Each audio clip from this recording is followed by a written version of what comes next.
box. For the NFC East champion Philadelphia Eagles, quarterback Donovan McNabb has regained his magic touch of a year ago, and a stifling defense looks dominant once again. In Chicago, past meets future as Brian Urlacher leads the new Monsters of the Midway. Today, they hope to take the next big step towards playoff glory. It's the Eagles and the Bears next as the NFL's second season continues.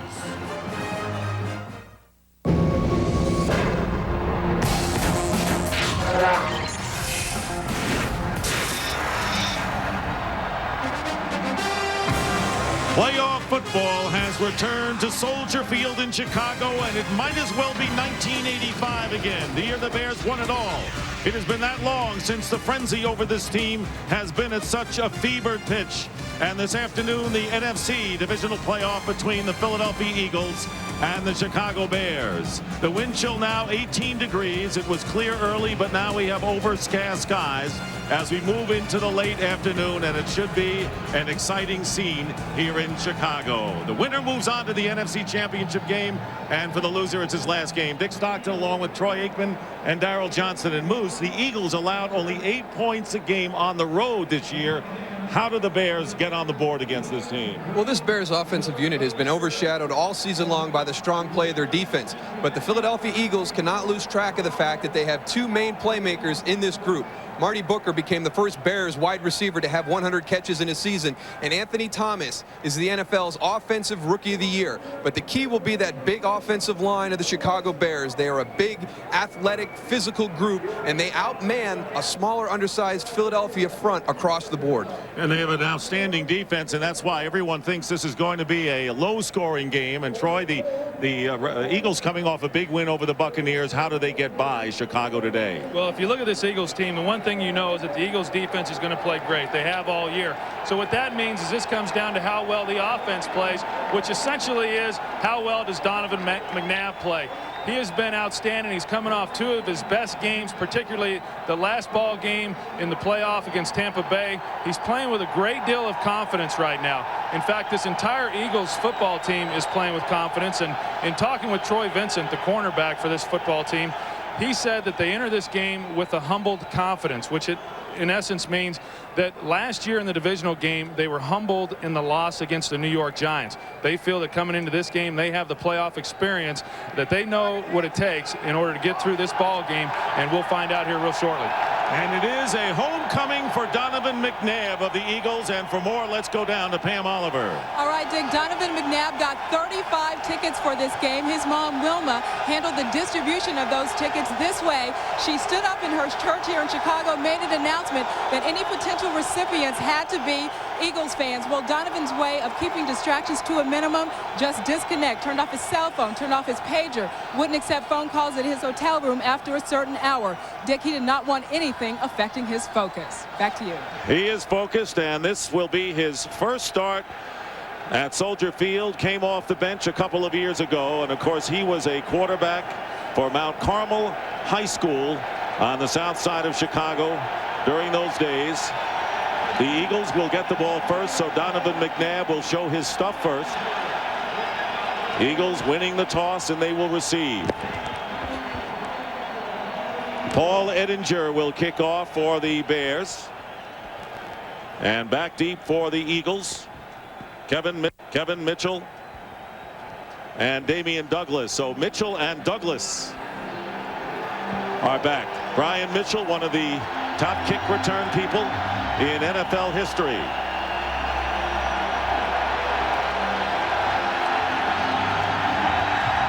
And we're underway. And the kick retrieved by Mitchell. Brian Mitchell turning the corner, and the Bears cover him down at the 22-yard line. Ahmad Merritt making the play. So the Philadelphia Eagles going on offense, and a solid offensive line sparked by Trey Thomas and John Runyon, their two tackles. James Thrash and Todd Pinkston are the wide receivers. Deuce Staley, the running back, and Chad Lewis, the tight end, has been the go-to guy for Donovan McNabb through the air lately.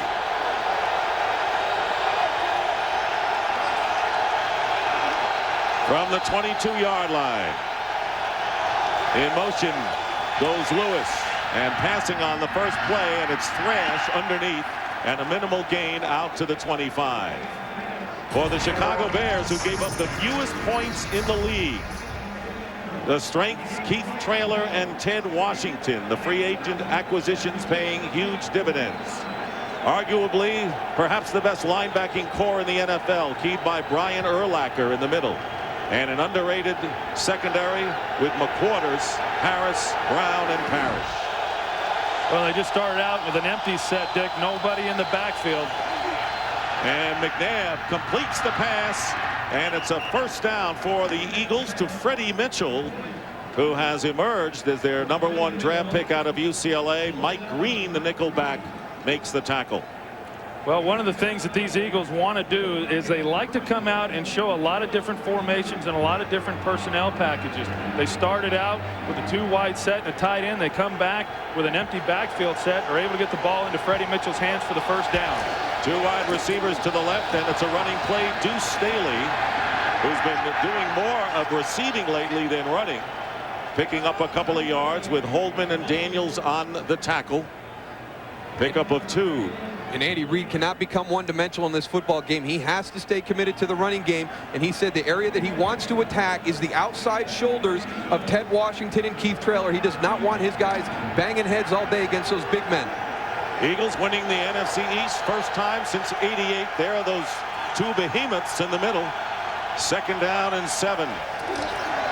And here is Staley turning the corner off to the left side, and a big gain going out of bounds, and he may have another first down at the 44-yard line of Philadelphia. And this is what they're going to have to do to have success, is get the ball to the outside shoulders of Keith Traylor and Ted Washington. You can see right here as they step out and seal. But now the key is to get a man on Brian Urlacher, and Hank Fraley was able to get up to that 2nd level, slow his pursuit down, and then a nice job by Freddie Mitchell on the outside. Yeah, it's important that they get Deuce Staley untracked. He has struggled somewhat in the past 7 ball games, only carrying the football for a 2.6 average. He's going to have to run the ball a lot better than that today against this football team. And he lines up wide to the left. There is Staley on first down at the 44. McNabb getting away from trouble and going around Philip Daniels and picks up good yardage. So there again is where Donovan McNabb wreaks havoc with opponent defenses. He gets 7 on that play. Well, and what they wanted to do, the Chicago Bears defensively, if McNabb was going to get outside contained, they wanted to force him to his left, which is exactly what they do. You got Philip Daniels chasing him down, but not until after Donovan's able to get a big gain. 2nd down and 3. Those are Donovan McNabb's rushing yards, counting for more than 75% of this offense. The Eagles in Bear territory at the 49. McNabb getting time, and the pass caught by Thrash, who picks up an extra 5 yards to the Bear 35-yard line, where Green makes the tackle, a pickup of 14. Well, this is going to be the key thing, is getting these short underneath passes completed, getting some confidence to Donovan McNabb. And right here you see just a simple hitch route by James Thrash. Yeah, and you watch the protection. One of the things when you're trying to contain a quarterback, you're not as inclined to come after him with a full rush, and so as a result on that play, Donovan had the time to sit in the pocket and deliver. Eagles mixing their plays impressively. Play action to Buckholder, and the pass going out to Correll Buckholder, and the rookie from Nebraska, who scored on a 25-yard touchdown run against Tampa Bay, picking up 4. And I thought it was very interesting to hear Michael Strahan talk about how he played when he played against the Philadelphia Eagles, and kind of mimicking your point, Troy. You don't want to take away from your aggression worrying about where Donovan McNabb is in the pocket. You've got to play your style. And he had tremendous success when he played against the Eagles both times this season. 8th play of the drive coming up. And a balanced offense for Andy Reid's Eagles. 2nd down and 6 on the Bear 31. Deuce Staley breaks a tackle, still on his feet, and gets close to the sticks near the 25, and he may have a first down. Finally brought down by Brian Urlacher. Well, again, that's the off-tackle run that they want to use. They ran it earlier, as Moose mentioned, and again, they're able to get Deuce Staley the football deep in the backfield, allow him to pick his holes as to where he wants to run. And last week in the ball game against Tampa Bay, I don't know that I've seen Deuce Staley run any harder than what he did in that ball game, and it looks like he started out again in this one running just as hard. 1st and 10 at the 25. And James Thrash is lining up as the setback, and a timeout is called by the Eagles. So Thrash lines up as a tailback, but it's not the Bears who call a timeout, it's the Eagles. So, how was Florida? Nice. A lot of pretty girls on the beach? Yep. Probably wearing bikinis, huh? Oh, yeah. Pretty girls in bikinis. Now you can fly Southwest Airlines for just $39 to $99 each way when you purchase by January 28th. So get packing. You are now free to move about the country. There's a light in your soul that says you're one of a kind. Don't never let it go. Be original, an individual, yeah, like Dr. Pepper. Be you, do what you do. Dr. Pepper, be you, do what. Be sure to pick up Garth's new album, Scarecrow, wherever great music is sold. As you know, a large valve area makes for good breathing. That's why Volkswagen's Enhanced Turbo uses 3 intake valves and 2 exhaust valves to provide better fuel air filling and improved gas discharge. Improved gas discharge. He's talking about the turbo getting good gas mileage. Now, let's discuss the intake valve camshaft timing, which can be adjusted. Volkswagen's Enhanced Turbo technology. It's not rocket science. Well, it is, sort of. The NFC Divisional Playoffs on Fox are brought to you by Southwest Airlines, proud sponsor of the NFL and official airline of Super Bowl 36. Dick Geron, who will get a contract extension after going through most of this year and a successful year without really knowing what his future was going to be, but an incredible turnaround of 5-11 to 13-3. This team has won 7 of its last 8, but facing an Eagle first drive that is impressive. 1st and 10 at the 25. Buckhalter, and again play action. The rush on McNabb, he gets rid of it, and trying to go to the second tight end, Jeff Thomason, incomplete. And it was Warwick Holman who came storming in on McNabb. Well, they're able to get pressure up inside. Warwick Holman, you see him right there, number 53, coming unblocked, is able to get pressure. And you can tell right there, the thing that teams have had trouble doing is they've had trouble bringing McNabb down. They're getting hands on him, but yet he's still able to keep his throwing arm free to get rid of the football. And right there, he almost gets a completion. 2nd and 10 on the 25 of the Bears. Nearly a 5-minute opening drive, and the pass up the middle to Deuce Staley, and Staley gets within 1.5 yards of another first down. It was Colvin and Urlacher in on the play, so the Eagles continue to march against this vaunted Bear defense. You see John Runyon down there at the pile at the end of that play, and one of the things that Brian Urlacher talked about was the fact that these linemen will be coming downfield trying to take a cheap shot at you when the play's finishing up. You see how long he's coming in, John Runyon. Here he comes, big number 69 right there. An old saying in football, you don't want to be standing around the pile when you got guys like John Runyon on the field. 3rd down and 2 on the 17, well within the range of And David again, Akers. nobody in the backfield, Dick. And 5 men go out as receivers, and this pass dropped. It was Mitchell and Chad Lewis were both within 1.5 yards of each other, and it was Freddie Mitchell who had the chance to catch the touchdown pass. Well, a little poorly designed right there offensively. You've got 2 guys basically running to the same spot. You got Chad Lewis and Freddie Mitchell, and Mike Brown is right there in position to maybe be able to make a play on that. And even having said, Freddie Mitchell might have had a shot on it as well. So David Akers, who connected on 17 field goals in a row during the course of this year, this will be A 34-yard attempt, and this kick is good. So the Eagles controlling the clock and getting on the scoreboard, taking a 3-0 lead over the Bears. Hey, Bill, I need to talk to you. What is it, you and Karen break up? No, that's not it. Then what? You remember how we decided that we'd have more money to buy Bud Light if we got a third roommate? Yeah. Well, I don't know if I can take her anymore. For the great taste that won't fill you up and never lets you down. Charge. Make it a Bud Light.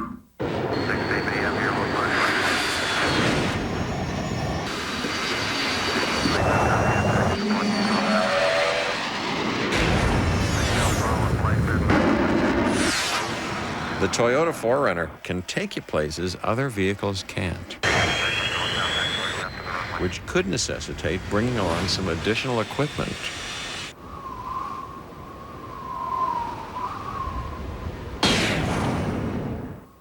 We all know that the great players will make the big plays in the big games. There's so many great players. You know, Brett Favre was always good in the playoffs. Well, the first person that comes to my mind is Franco Harris, Walter Payton, Jack Lambert, Emmitt Smith, especially Joe Montana. So cool. They feel they can make that big play to get their team through. certainly Bradshaw, Johnny Unitas. John F. Tomorrow, when Springfield becomes addicted to sweets, it's named America's fattest town. In your face, Milwaukee! Ben Stiller guest stars The Simpsons, all new at 8/7 Central tomorrow on Fox. Hi, I'm Jim Miller of the Chicago Bears. We and the Philadelphia Eagles would like to welcome all the servicemen and women who are watching this game around the world on the American Forces Television Network. We greatly appreciate everything you do for our country. And there are many of them here at Soldier Field. It is the first time since 1991 that there has been a playoff game. And that is all this city has been talking about, as Akers kicking off after the field goal, and Autry Denson returning from inside the 5-yard line. And Denson, with a fine return, gets to the 25-yard line where Buckhalter knocks him out of bounds. A 22-yard return by Denson. So the Bears go on offense for the first time, and the only team in the league that had these 5 starters intact for the entire year. Olin Kreutz and Big Cat Williams headed for the Pro Bowl. Rex Tucker with an injured calf is starting. Stanley Pritchett, the former Eagle, will be at fullback, as Damon Shelton has been suspended for 4 games. Marty Booker and Des White, the wide receivers, and Anthony Thomas, the rookie, who had a big year, and Miller going to the air, and it's deflected and nearly intercepted. David Terrell up the middle on a short pass, and Jeremiah Trotter trying to pick it off for the Eagles. Couldn't hold on. Defensively for the Philadelphia Eagles, Douglas Grassmanis, the former Bear, and with Hollis Thomas out, their best run defender. Grassmanis is in at tackle. Caldwell, Trotter, and Carlos Emmons, the linebackers. Outstanding secondary led by Troy Vincent, Brian Dawkins, also the free safety, with Damon Moore, who had 2 interceptions last week against Tampa Bay. Miller gets sacked inside the 20 by Rashard Cook. So they come from everywhere and everyone. Well, that's going to be the key in how this Chicago Bear offense handles the pressure. And on that situation right there, Rashard Cook is going to come from the right side of your screen. Now, this is a running formation, and when the Chicago Bears go into a running formation, their 2 tight end package, he is going to counter with Rashard Cook, a 3rd safety on the football field. And Jim Johnson will rarely run the same blitz twice in a game. Loss of 7 on the play. Bears worst in the NFL. Under 30% in their last 8 games, and they need 17 yards. Miller going back to the 10-yard line and passes, and it's caught by Marty Booker, but short of the first down by 3 yards. Tackle made by Caldwell and Trotter. Well, this is a pretty good matchup here. Hugh Douglas working against Blake Brockermeyer, and Hugh Douglas trying to use his speed there to get in and get some pressure on Jim Miller. Jim just able to get rid of the football, and this is a nice job by Marty Booker finding a hole within this tough secondary of the Philadelphia Eagles. And at least the Bears may not get really damaged by bad field position. Brad Maynard, who had a brilliant year with a great kick, sending Brian Mitchell back inside the 20. And Mitchell tackled at the 32-yard line. So the Eagles, with their second possession coming up, leading the Bears 3-0. Josh says you have a fast car. If it's fast, I need to borrow it. I got this meeting to get to or I'm dead. It's a Styler protractor made in Can I borrow your car? 62 EBJCS. Thanks. Yeah. Okay. The 180 horsepower new Beetle Turbo S. You'd never suspect it. Hey. So it's $31.99 a month, right? Yep. Over 100 channels, all 100% digital quality. Cool. Upstairs. What are you waiting for? Chop, chop. Got it. What? You think I wash cars for free? Just $31.99 a month gets you over 100 channels of DirecTV programming. Feel the joy. DirecTV. Okay, sir, you're all signed up. Over 26 million viewers witness TV's most intense game. Tomorrow, experience an all-new episode where knowing the answers Indy 500! Fox! is only half the battle. Ready for the next level? Oh, yeah! The Chamber, 9 Central tomorrow. Fox Tuesday. When Eric's cousin comes to visit, she casts a spell on him. That's nice. Uh-oh. Naughty thoughts are brewing. Can he resist her powers? Step away from your cousin. I'm not raising any flipper grandkids. And only that 70s show. Then it's Parents' Weekend. AKDs, condoms. And Mom's on the prowl. Your frog has been very naughty. All new Undeclared, followed by a new episode of 24. It all starts at 8/7 Central, Fox Tuesday. A huge sports day in Chicago. Michael Jordan returning for the Washington Wizards and leading the way against the Chicago Bulls, his ex-team, 77-69. A double-double for Michael, 16 points, 12 rebounds. He's at his home in Highland Park with his children watching the game today, but now all the attention is on the Bears. Great how Michael said, look, go see the Bears. You can see me some other time. Donovan McNabb, 5 for 7 on that opening drive. The ball is at the 32-yard line, and the handoff to Deuce Staley. And the Bears, who are outstanding against the run, limit Staley to a gain of only 1. John Runyon finishing another block.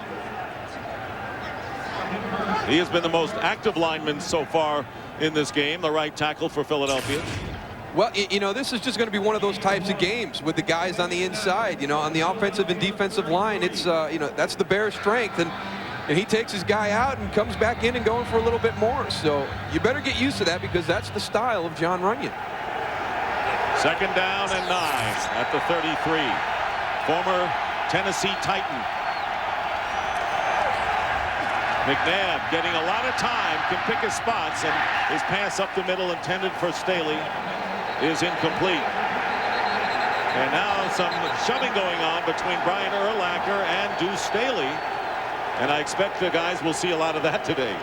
Well, we'll see a lot of that. And Donovan missed him one here. He had an opportunity for Freddie Mitchell up the seam. You're going to watch him right here. Freddie Mitchell, he's working straight up the seam versus a cover 3 defense, meaning safety in the middle of the field. And as you can see, he's got all that area right there to throw the football. And you're not going to get a guy more open in this league than what Freddie Mitchell was able to right here.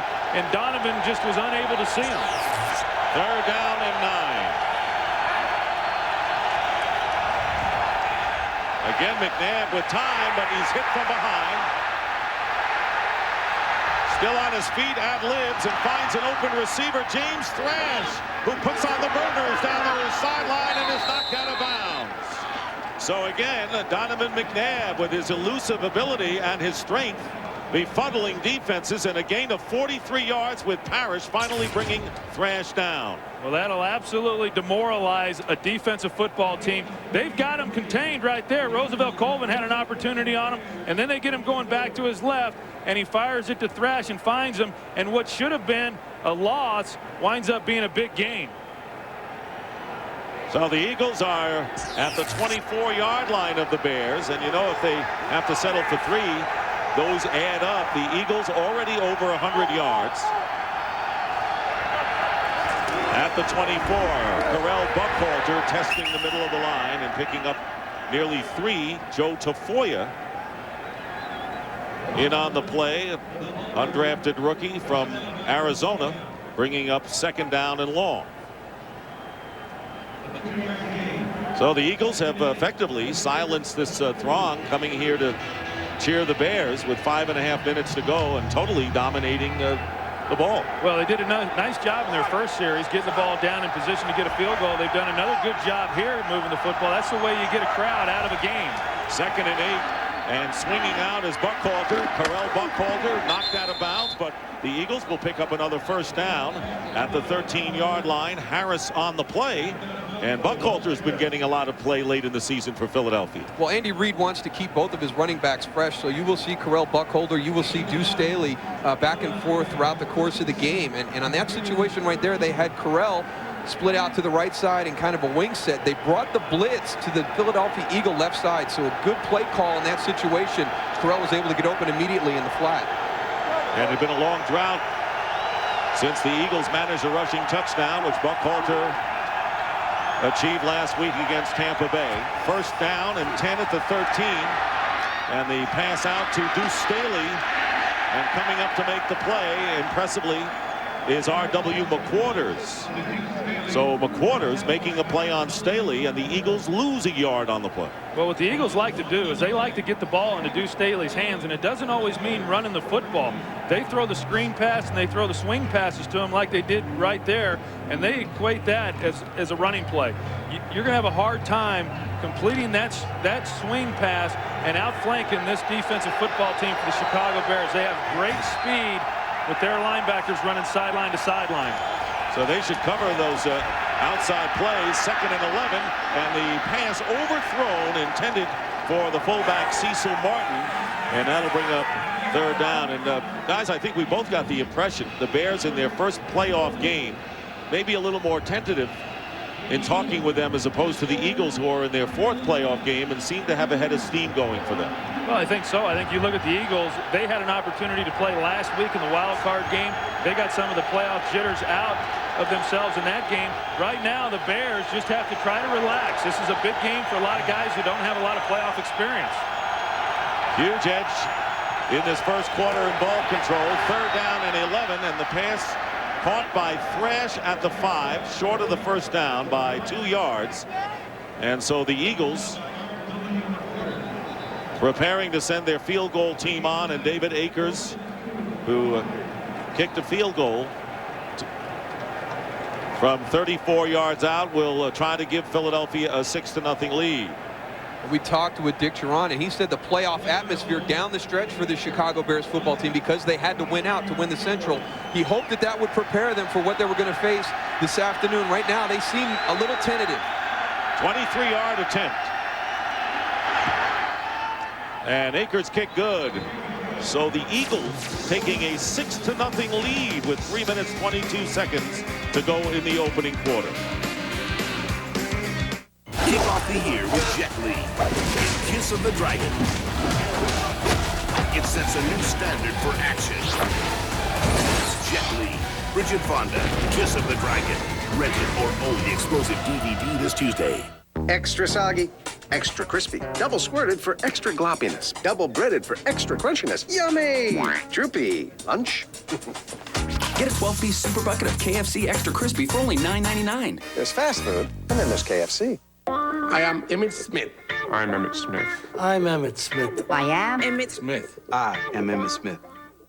No, really, I am. Worried that the you shopping online really isn't you? That's why Visa's introducing Verified by Visa, a new security service that will help protect Visa cards from unauthorized online use with a personal password. This service is only available on select Visa cards issued by participating banks. I am Emmett Smith. Please. To learn more and to check if your card is eligible for this service, go to visa.com/verified. Her friend Julia lives. This is Chris Samuels of the Washington Redskins. Chris helps the United Way build stronger communities by supporting childhood development programs. Chris is an emotional player. They were were no longer little girls, they were little women. Here's your book, Mr. Samuels. That's not my book. Yes, it is. It has your name in it. Okay. Emotional. The NFC Divisional Playoffs on Fox are brought to you by Volkswagen. On the road of life, there are passengers and there are drivers. By DirecTV, the #1 satellite entertainment provider. By Verizon Wireless, join in. And by Bud Light, for the great taste that won't fill you up and never let you down, make it a Bud Light. The Miracle Mile at a high rate of speed in Michigan Avenue. And the Eagles leading 6-0 as David Akers kicking off. And it is a short kick. Autry Denson returning for the Bears. And he gets upended at the 34-yard line by Rashard Cook. Timeout on the field. We'll be right back.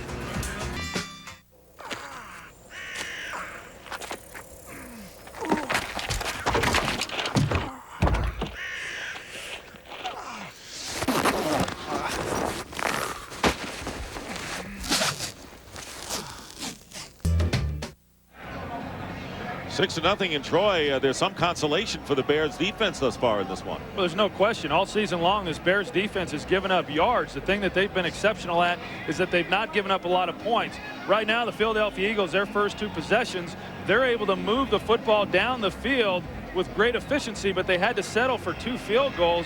And anytime a team on the road in the playoffs had to settle for field goals, that can come back and haunt them. Well, the Bears were 3 and out in their first possession.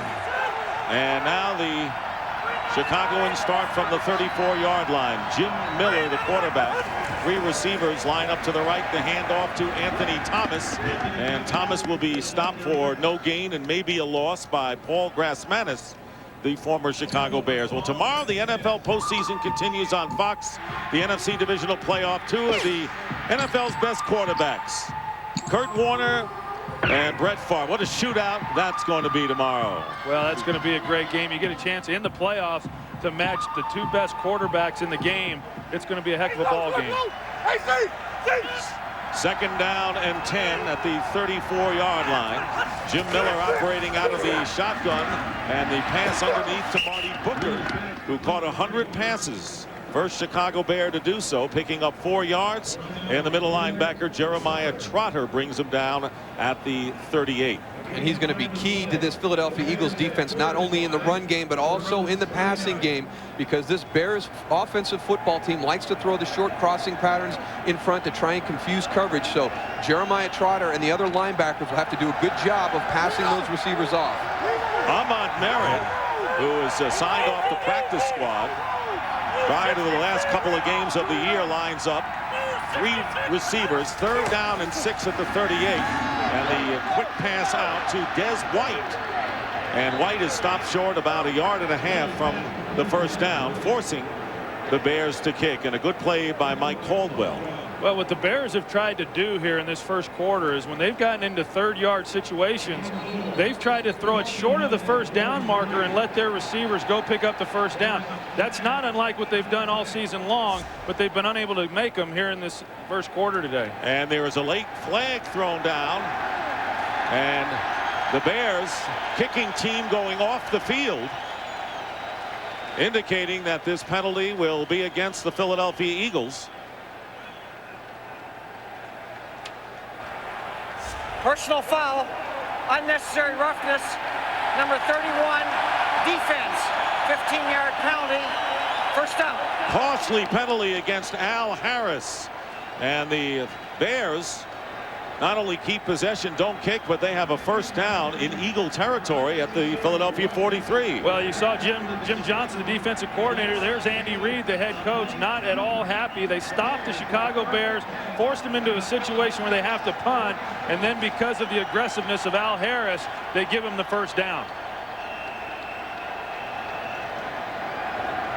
Bears trying to get back in this game with less than 1.5 minutes to go in the first quarter. Bears 7-1 here at Soldier Field, but the Eagles were 7-1 on the road this season. From the 42-yard line, Busting up the middle, Anthony Thomas. And Thomas picking up 5. Emmons on the stop. Defensive coordinator Jim Johnson talking about Anthony Thomas, said he is going to be the best running back that they have faced all season. He takes away Marshall Faulk because he says he's in a class by himself. But he says he's a great downhill runner, tremendous strength, and he will get stronger as the game goes on. And this Chicago offense loves to feature him and wear down their opponent in the second half. Bears could not find a running back for years, including high draft picks, and they found one in Thomas. Second down and 5. Thomas off right tackle and stopped a yard short of the first down, which will bring up 3rd and 1. Mike Caldwell, the outside linebacker, again in on the play. It's difficult for this defense to all of a sudden switch gears. They make the stop on 3rd down. They think they're going off the field. All of a sudden they have the personal foul on Al Harris. They're back on the football field. They haven't gotten back into their defensive rhythm right now, and Chicago's taking advantage of this opportunity. Yeah, you could feel the momentum shift after that penalty, and the last 2 handoffs to Anthony Thomas and his ability to run downhill, and now it looks like he's starting to get on track. So that's what the Bears want to do, pound it. And that is the end of the first quarter with the score. The Eagles 6 and the Bears nothing. And this Fox NFL special will continue after these messages. The exclusive story of how your tips brought down this accused child predator. You helped it happen. America's Most Wanted, all new at 9/8 Central tonight on Fox. Right now, get out there and get in a new Ford, because your Ford dealers are with great deals at America's #1 choice. Now take up to $2,500 cash back or 0% financing on select Fords. That's $2,500 cash back or 0%. The right deal, the right time, right now. Because we're... Visit your Quality Plus Ford dealers. Hi, I'm Dan Marino. You know, it's pretty amazing to stay in one place for 18 years. But if you consider everything that's down here, it's no wonder I still call Greater Fort Lauderdale my home. Like 23 miles of beautiful beaches, championship golf, endless entertainment, and of course there's the winter weather. There are so many reasons I continue to call Fort Lauderdale home. And they're the same reasons you should come here on your next vacation. Fort Lauderdale, that is, not my home. You can stay at a hotel.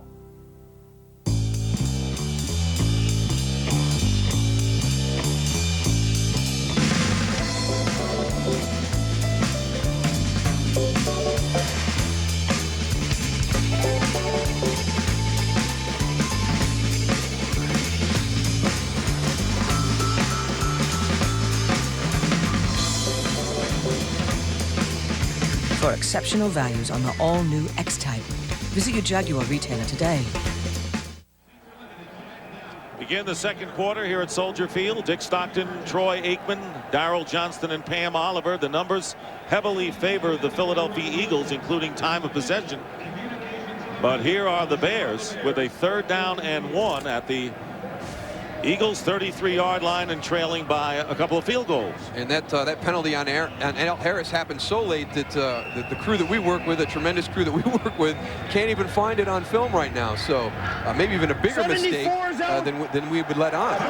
Leon Johnson into the backfield for the first time today at the 33-yard line. The handoff. And diving for the first down is Johnson, and he appears to have enough. Leon Johnson, former New York Jet who hadn't played in nearly 2 years because of knee surgery, suffered in the opening game a couple of years ago, has just enough for the first. Well, he's able to find just enough of a hole and stick his head in there and pick up the first down. Tough getting those yards in those situations, 3rd and short, and all those bodies, but they were able to get enough push up front in the offensive line to get Leon Johnson the first down. And a rare 3rd down conversion for the Bears, but they only needed a yard that time. So they're on the 31-yard line of the Eagles. Anthony Thomas back in and gets the pitch up the middle. Thomas with good strength, great balance, picking up about 5 yards on first down. Well, usually you see the bunch, you've got wide receivers, but you look at this group right there, those are tight ends and fullbacks, and that has got to be key for the defense to know that there's a big counter coming out the backside. One of the plays that the Chicago Bears love to feature in their run game. Yeah, and the other thing is they ran at Hugh Douglas and Paul Grazmanis, and that's an area where they feel like they can have some success. They feel like the size of Blake Brockermeyer and Rex Tucker outweighs those smaller defensive linemen. 2nd and 5, and this time Thomas is tripped up and will pick up only 1 yard on the play. So the Eagles close down the run. They're missing Hollis Thomas, who suffered a broken foot running out for introductions against the Giants in the next to last game of the season. And here's where the mismatch that we've been talking about comes up. You look at the size of the offensive linemen of the Bears versus the defensive front of the Eagles, and it's almost 20 pounds and 2 inches per man. So that will take its toll as this game goes on, and we'll see how these Eagles are able to stand up late in the game. 3rd down and 4 at the 25. The design rollout by Miller, going for Des White, and a woefully underthrown pass is intercepted by Damon Moore.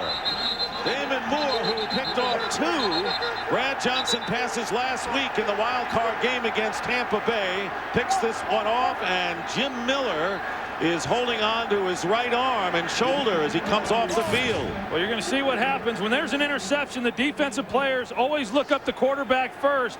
You see right there, look like Hugh Douglas driving Jim Miller into the ground, and that appears to be his throwing shoulder. Jim Miller coming back from Achilles tendon surgery and a hamstring pull. Well, and here's the interception. Just a bad decision by Jim Miller. He had no chance whatsoever to get the ball in there to Des White. Damon Moore, as you mentioned, 2 interceptions last week, comes up with another big interception here. And let's not forget the great play made by Damon Moore as Hugh Douglas wrestles Miller down. Well, and the thing about it is, Dick, is there's nothing illegal about what Hugh Douglas did. He blocked Jim Miller and took him to the ground. Eagles on the 20-yard line get it back, leading 6-0.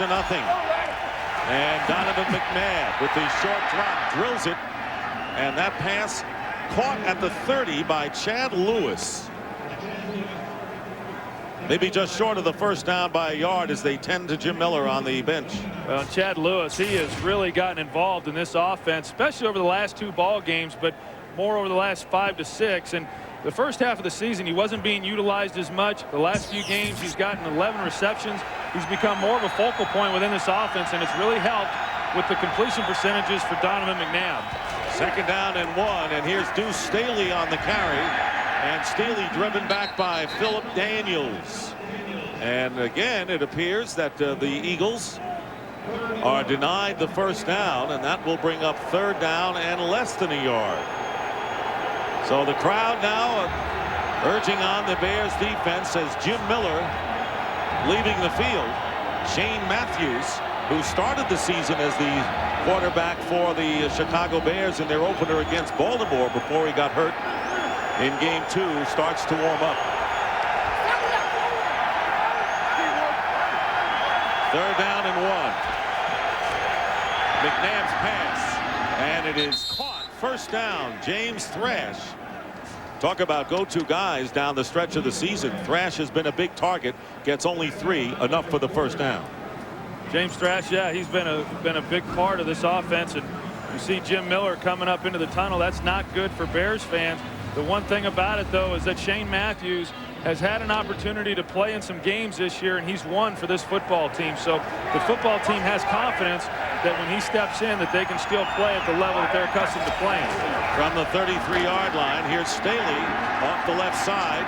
Now cutting upfield, and Deuce Staley with an impressive run, close to another 1st down. Ted Washington making the tackle, but at least a 9-yard pickup for Staley, who has 27 yards on 6 carries. Well, one of the keys for the Bears defense today was going to be tackling, and right now to this point they have not tackled well. They've had opportunities to get people down on the ground for short gains, and Deuce Staley is one of the guys you have got to put a helmet on him. He is a big physical runner. You see him right there running through Ted Washington as he's pursuing down the line. 2nd down and 1 at the 42.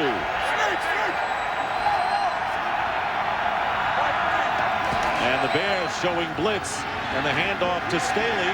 Staley's driven back to the 40 by Roosevelt Colvin. And right now, let's check in with Pam Oliver. All right, Dick, here's the update on Jim Miller. He has a separated right shoulder. You saw him going into the locker room there. His return is questionable. There's another look. Again, Hugh Douglas off the interception, looking up the quarterback and driving him into the ground. And so Miller suffering the separated shoulder, and Shane Matthews will be coming in the next time the Bears go on offense. Hugh Douglas, who led the Eagles in sacks this year. There is Shane Matthews, who suffered a rib injury and had to come out in the second game of the year as the Eagles call a timeout, their second.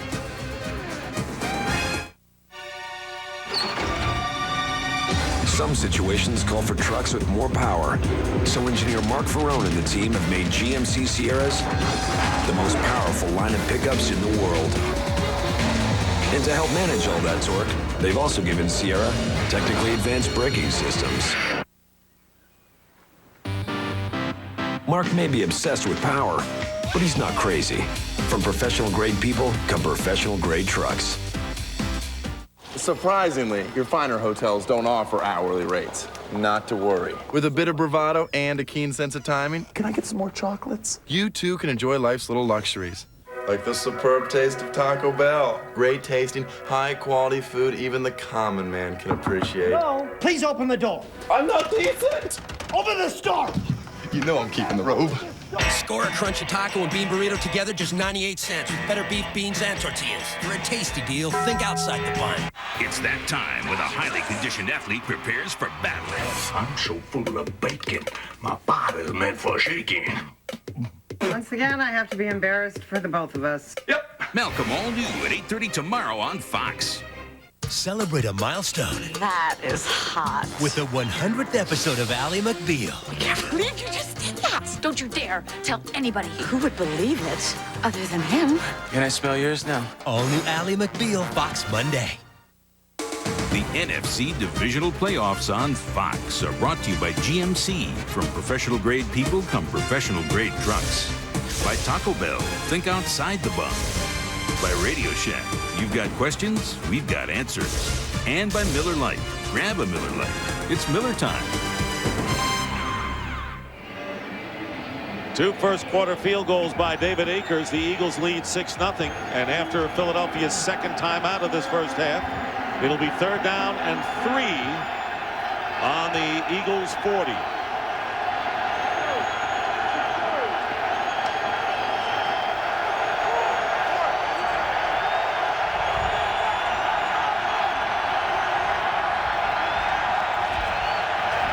McNabb stepping back, getting time again, and his pass incomplete.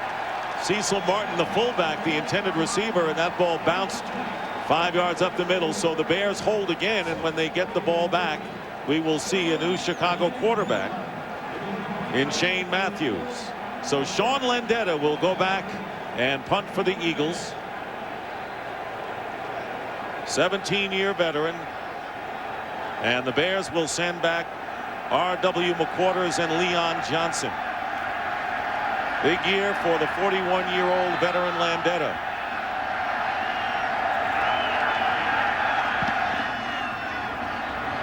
Line drive kick. And McQuarters on the return. And he works his way up to the 31-yard line. So when we come back, Shane Matthews will go in and lead the Bears. Heads. It's heads. I get to watch and listen. I hate airplane music. Too bad. This is not fair. Oh, enough. Here. Now you can both listen. Wow. A splitter. Come to your neighborhood Radio Shack for all the cool little accessories you need to get the most out of your favorite electronics, no matter where you bought them. I can hear. Radio Shack. Let me pay you. Come on. How much? No, really. I've got connections. Last Super Bowl, Miller Lite gave away inflatable chairs. This year, inflatable Troy Aikman. I love football. I mean, I love a lot of things. I love nature. Oh, I'm so excited. I'm an Aquarius. I have that sort of watery kind of sense of things. I make these jeans. Can I get your autograph? On second thought, now you can win an inflatable chair and a Super Bowl party kit that includes banners, cups, and $100 to turn your house into Super Bowl Central. Enter at MillerLite.com or wherever Miller Lite is sold. This stuff's pretty cool. What? NFL.com, your source for game day coverage. This is a big game. We gotta take it one play at a time. Win on 3. 1, 2, 3. Exclusive behind-the-scenes access. Let's go, Up-to-the-minute live stats. Live radio coverage. Whiteley won't go down. Whiteley, and post-game features. Hey, listen, great job, fellas. Excellent job. On Sundays, watch your game and follow the rest of the action on NFL.com. Some family secrets should never be told. You don't want this baby, do you? You won't understand. But when the truth comes out, no one will believe it. Is your daughter carrying your child? The hit series Boston Public, all new Fox Monday. Welcome back to Soldier Field as the NFL playoffs continue.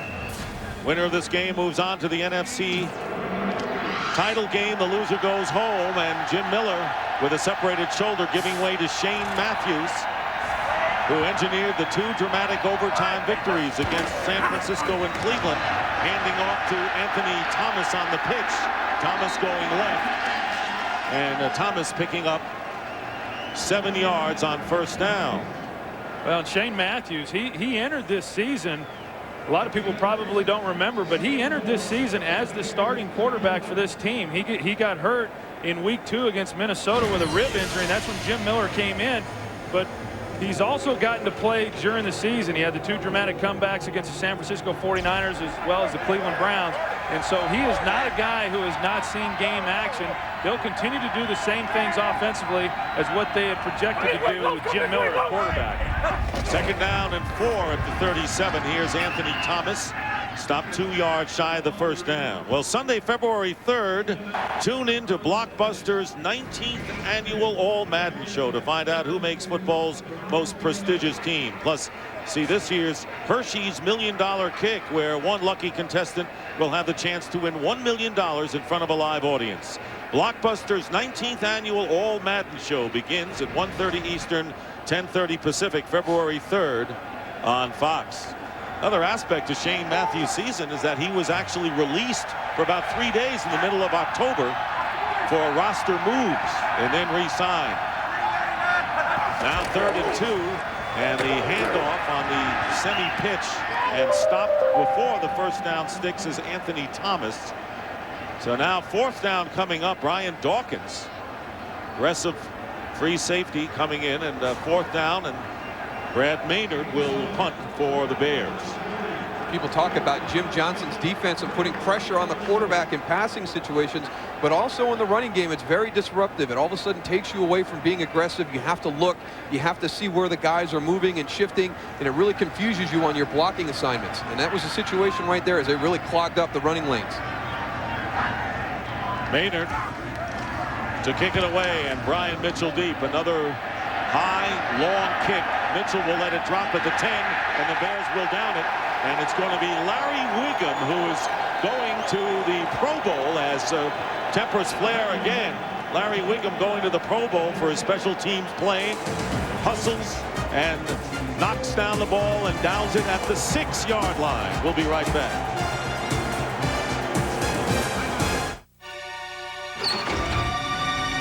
Some situations call for trucks with more power. So engineer Mark Ferrone and the team have made GMC Sierras the most powerful line of pickups in the world. And to help manage all that torque, they've also given Sierra technically advanced braking systems. Mark may be obsessed with power, but he's not crazy. From professional-grade people come professional-grade trucks. Let's pound it out for your Pittsburgh Steelers!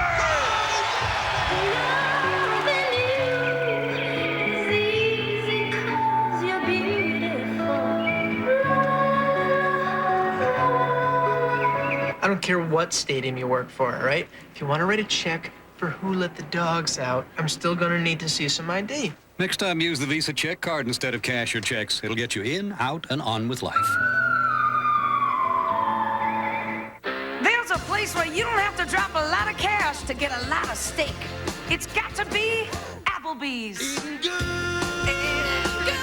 In the neighborhood. Applebee's sirloin skillets are back. Choose from 4 skillets like our bold pepper steak seasoned with cracked peppercorns. Or the smothered steak with fresh mushrooms, onions, and mozzarella. For sirloin skillets, it's got to be Applebee's. In the neighborhood. In the neighborhood. Sugar. When Springfield bans sweets, Homer becomes a sugar smuggler. It's go time. And all new Simpsons at 8/7 Central tomorrow on Fox. Hello, I'm Donovan McNabb of the Philadelphia Eagles. On behalf of my teammates, a special hello and thanks to our armed forces all around the world. You are heroes to all of us.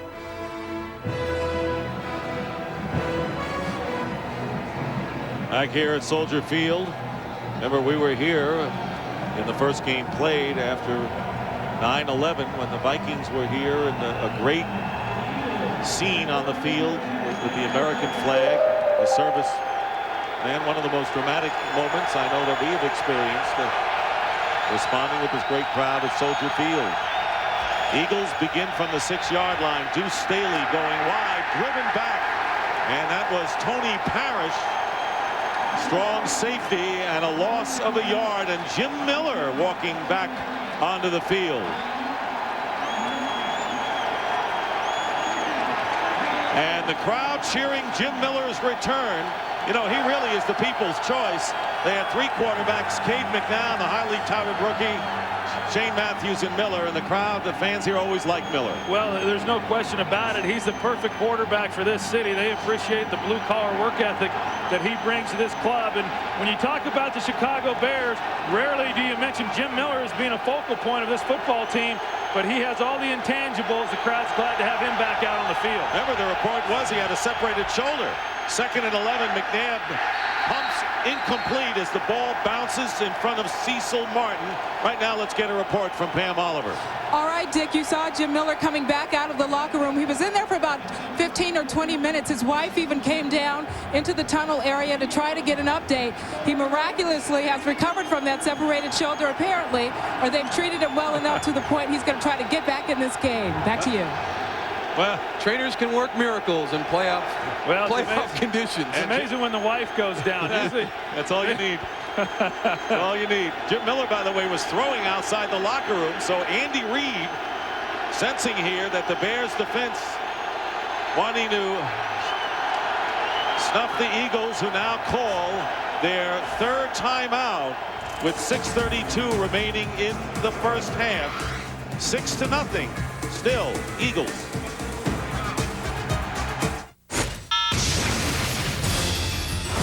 They took everything Gordon Brewer had. The guerrillas call it collateral damage. Except his rage. The assassin is back in Colombia. But you cannot take the law into your own hands. Thanks for your advice. If it's a war they want. Don't even look at those guys unless you can kill them. They picked the wrong guy. Arnold Schwarzenegger. Collateral Damage. Rated R. Starts February 8th at a theater near you. Impala. My dad had one of these. Really? Wow. I just have some very nice memories from that car. Did his have the smoke lenses in the front? Rear deck spoiler, 200 horsepower, V6 engine, 16-inch aluminum wheels. Well, I just love that they brought the Impala back. Whenever you call me, Chevy Impala LS. The feeling never fades. You're gonna love it. This is my car. Impala. We'll be there. Bernie's got his hands full with 3 kids, but now his wife wants a baby. I put my foot down. I put my foot down, too. 4 times. All new Bernie Mac. Goo goo goggle my. At 9/8 Central, Fox Wednesday. The creators of That 70s Show return to a different time. Okay. Party. See? I did it! Oh, don't touch it! Where can I find Duran Duran? Gamer. Love you on Miami Vice. Can I have a gin and something pink, please? Connection's great, and it's only $8 a minute. It's the series premiere of That 80s Show at 8/7 Central, Fox Wednesday. Well, you can see Andy Reid. He's trying to signal in to Donovan McNabb.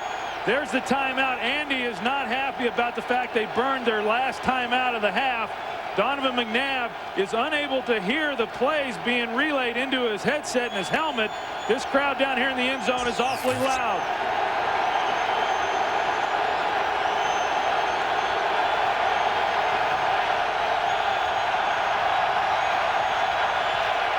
Third and 11. Back in his end zone is McNabb.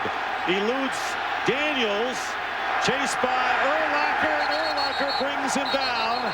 Stays inbounds at the 13-yard line, and that will bring up 4th down. And so the momentum changing on 2 notes. The Bears defense and then Jim Miller coming out of the runway back to the bench. Well, here's Brian Urlacher at the start. Just watch him on this play. This is amazing. He misses the traffic underneath. Look at how far away he is from Donovan McNabb at that point.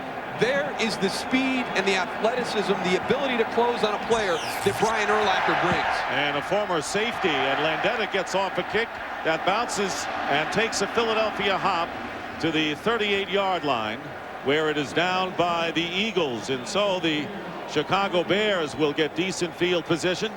Urlacher making the big 3rd down play. Let's take a look at the Chicago Bears, who won their first NFC Central title since 1990. Fewest points, won back-to-back overtime games, and their sack differential the best in the NFL at a +31. This is a team that was disciplined all year, that really didn't make mistakes, didn't take many sacks, and played a sound game, stayed in games, and won, even though they were hardly spectacular.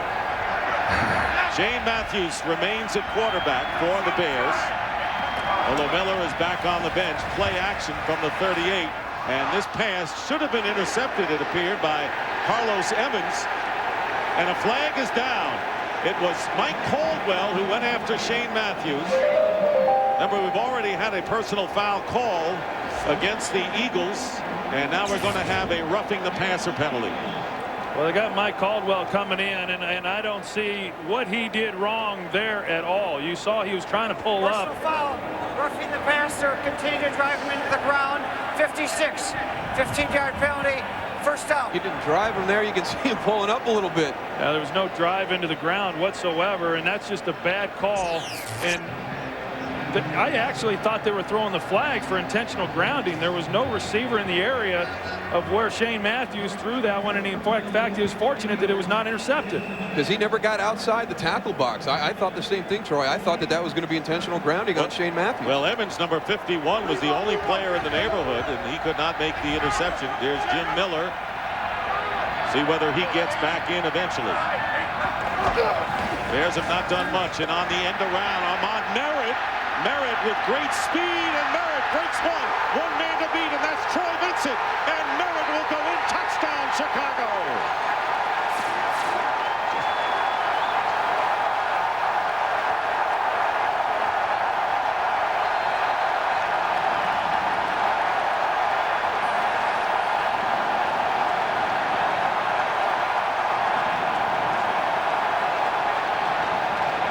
Ahmad Merritt, who is activated from the practice squad, former University of Wisconsin receiver on this end around.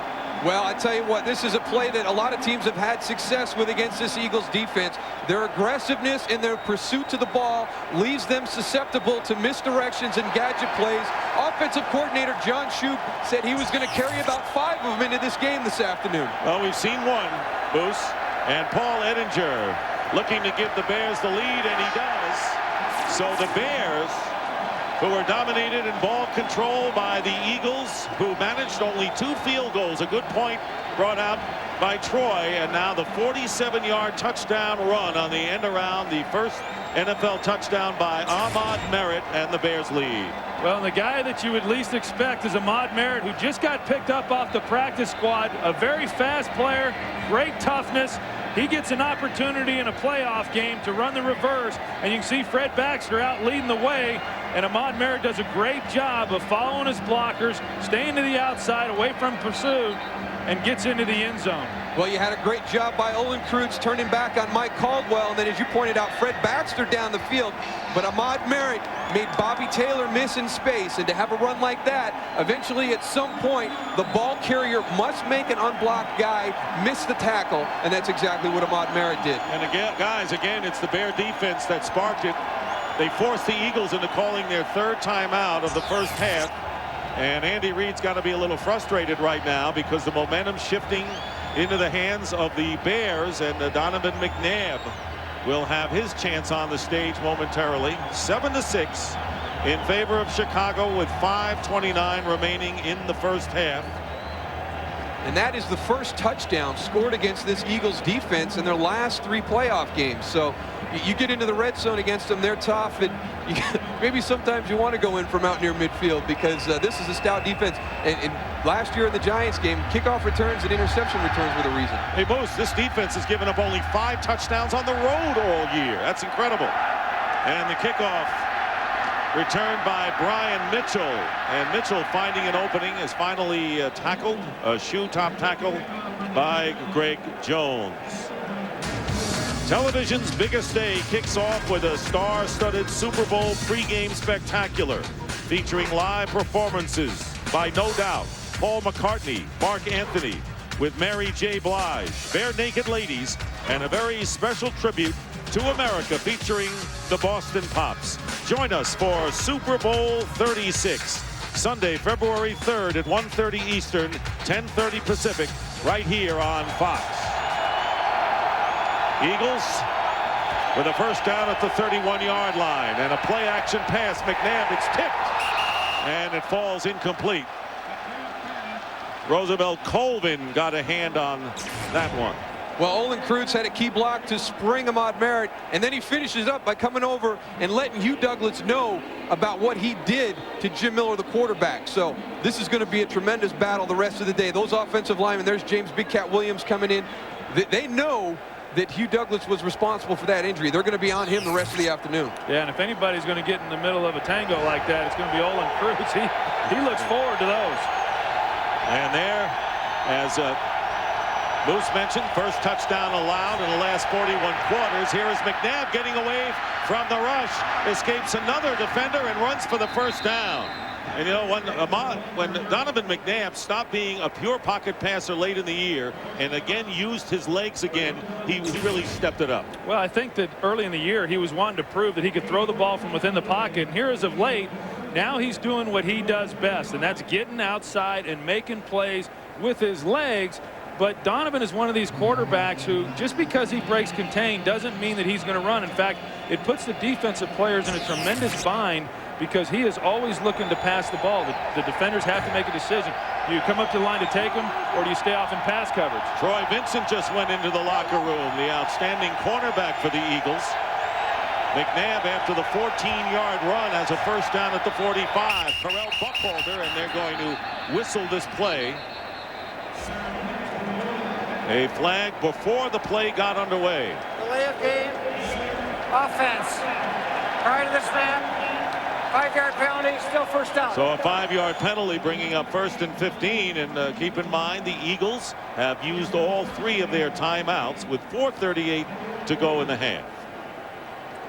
And if there's been any criticism of this offense here over the last 3 to 4 ball games, it's that, one, they burned their timeouts too soon, which again they did today. They have no timeouts left here in the first half.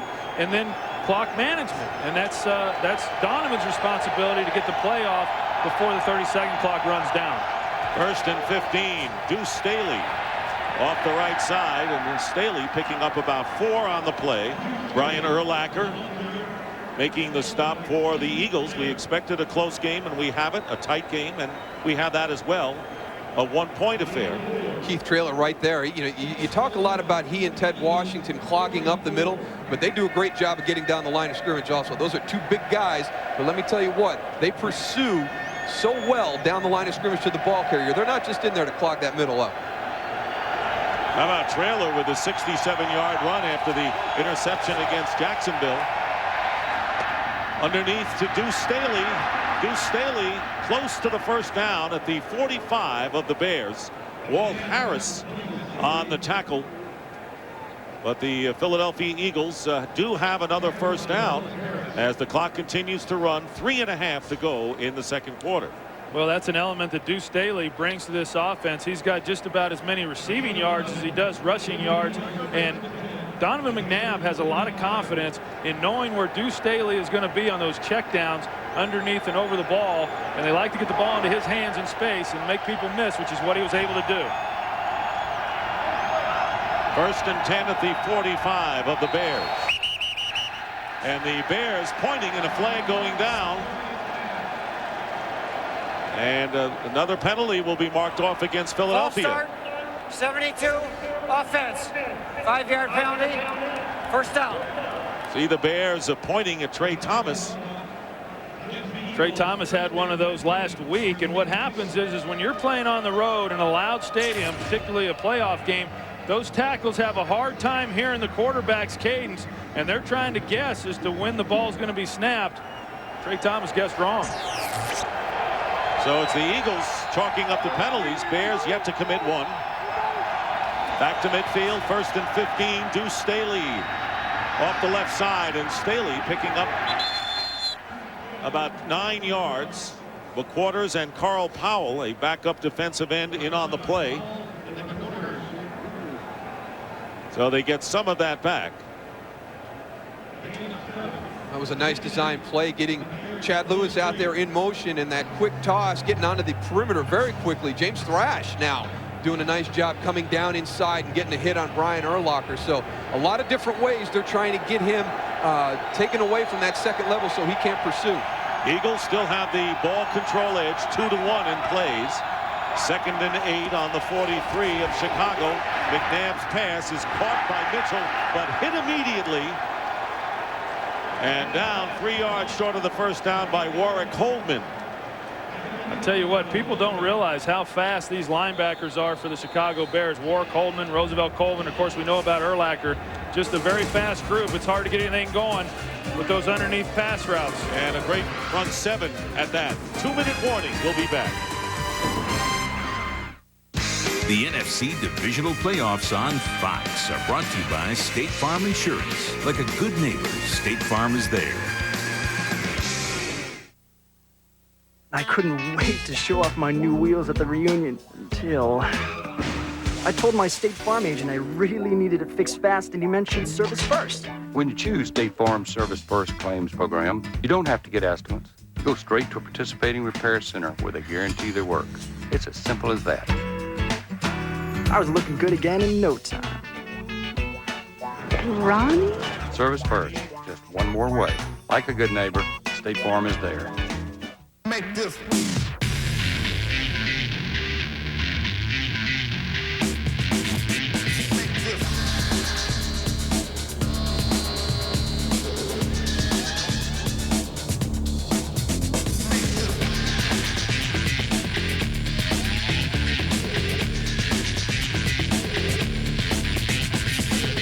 Lease a 2002 Saturn SL1 for $202 a month.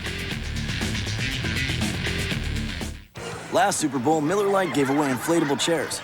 This year, inflatable Troy Aikman. I love football. I love a lot of things. I love nature. Oh, I'm so excited. I'm an Aquarius. I have that sort of watery kind of sense of things. I make these jeans. Can I get your autograph? On second thought, now you can win an inflatable chair and a Super Bowl party kit that includes banners, cups, and $100 to turn your house into Super Bowl Central. Enter at MillerLite.com or wherever Miller Lite is sold. This stuff's pretty cool. What? 2 minutes remaining in the first half. Overcast and colder and windier in Chicago. Want to remind you, coming up on the Visa halftime report, JB, Terry, Howie, and Chris will have first half analysis of our game. And the Fox Sports ticker will keep you updated with up to the second stats. Playoff football returning to Chicago. And 3rd down and 2 upcoming for the Eagles.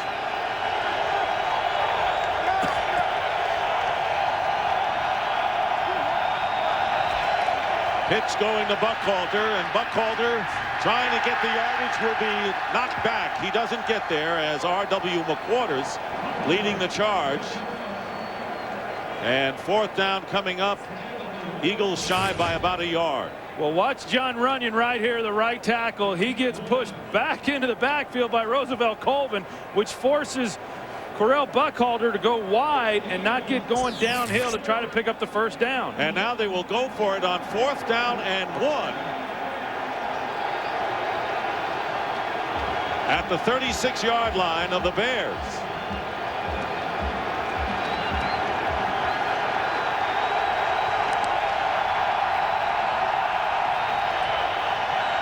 And here's McNabb, and he flips the ball, and it is caught by Jeff Thomason, and a 1st down at the 27-yard line. So the 4th and 1 rollout, and Jeff Thomason, the former Packer who played in Green Bay when Andy Reid coached there, and the Eagles moved the sticks. Well, sometimes the toughest pass to make is when you got a guy wide open. He has Jeff Thomason right there. Almost puts a little too much air under that one, but Jeff Thomason is able to pull it in.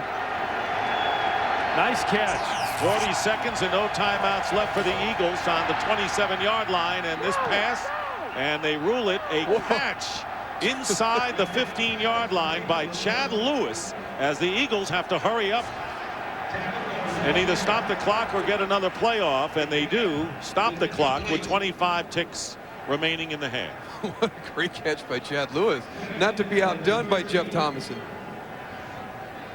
So the 2 tight ends involved in the last 2 plays. Well, Chad Lewis just going straight up the field there and putting a little move, and he has got exceptional hands. We've seen over the last few weeks the catches that he's been able to make. Not a great throw right there, but an exceptional catch by Chad Lewis. And then you take a look at John Runyon here and Brian Robinson. A lot of conversation going on out there on the field today. Well, everybody talks about playoff football, and some people will say that the game picks up its speed and intensity. I think the finality of the playoffs, and you're seeing that today, that there's so much more emotion that goes with this game, because if you lose, you're done for the year. So I think it's the finality of the whole playoff situation that creates this emotion. 2nd down and 10 at the 13-yard line. In motion is James Thrash, and here is McNabb. Stutter stepping his way in the pocket. And now he fires, and all alone, sitting in the end zone for a touchdown, is Cecil Martin, the fullback. And he could not have been more separated from the rest of the defense. And the touchdown for the Eagles gives them the lead at 12-7. We saw him do the same thing earlier in the ball game when he got the ball to James Thrash running around and buying time. You watch him here, Donovan McNabb moving around within the pocket, trying to find somebody open, is unable to find, and then he spots Cecil Martin down there in the end zone for the touchdown. And the extra point by Akers is good, and the Eagles regain the lead with 14 seconds remaining in the first half. 13-7, and the big play was the 4th down pass from McNabb to Thomason with no timeouts left. Well, that kept the drive alive, but you wonder why people say, hey, this is a one-man offense, which isn't entirely true, but Donovan McNabb being able to make things happen, buy some time with his feet, and a guy at quarterback that's not this mobile would never have been able to make a play like this and get this ball into the end zone for a touchdown. And how about the fact that today one of the things they wanted to do was make Donovan move to the left. On that touchdown throw right there, he's moving to his left. And earlier in the game, the big throw to James Thrash, he's moving to his left. So he's proven everybody wrong. I'll roll everywhere and throw. So what's the plan now for the Bears? Oh, that'll be discussed at halftime, I assure you. We don't want him right. We want him left. He finds Martin, who caught 2 touchdown passes during the season. And you can't fault Chicago's defense for that. I mean, there's just no way to defense that. I mean, Cecil Martin, he's definitely going to be overlooked as one of the receivers, and he just does a good job of staying alive, finding a little area in the end zone where nobody's watching him. So here are the Eagles, who had to settle for a couple of field goals with a couple of impressive drives in the first quarter, and now getting the touchdown with no timeouts left and seconds to go in the first half. David Akers will kick off. Denson and Johnson are back for the Bears. Autry Denson, and it bounces off his hand at the 6. Denson will run out of bounds with 10 seconds remaining in the first half. But we take another look. Here's Cecil Martin right here, the fullback, is where he lines up in the backfield. Keep an eye on him as to how he's able to leak down the field and get into the end zone. Then watch Donovan McNabb as he's working, buying himself some time. But as I mentioned earlier, always looking to throw the football, and just great pocket presence, great awareness by Donovan McNabb to get the ball and spot Cecil Martin for the touchdown. Now, earlier we showed you that Troy Vincent, and it's going to be a moot point because they're going to kneel down and run out the clock. Troy Vincent went into the locker room with a groin pull. Al Harris, the nickelback, took over his position, so we'll be watching what happens to him. And that is the end of the first half with the score. The Eagles 13 and the Bears 7. This Fox NFL special will continue after these messages and a word from your local Fox station. When Eric's cousin comes to visit, she casts a spell on him. Oh, that's nice. Uh-oh. Naughty thoughts are brewing. Can he resist her? Step away from your cousin. I'm not raising any flipper grandkids. That 70s Show, all new at 8/7 Central, Fox Tuesday. It's showtime! Bernie's got his hands full with 3 kids, but now his wife wants a baby. I put my foot down. I put my foot down, too. 4 times. All new Bernie Mac. Goo goo goggle my. At 9/8 Central, Fox Wednesday. We'll dissect all the action of the Eagles-Bears showdown after the game. It's the start of another year, and Chevy wants to make it one to remember. That's why we're kicking it into overdrive with $2,002 cash back on every new 2001 and 2002 Chevy car, truck, and SUV. That's $2,002 when you lease or purchase any new Chevrolet. It's a new year, and a new Chevy could make all the difference. So see your local Chevy dealer today.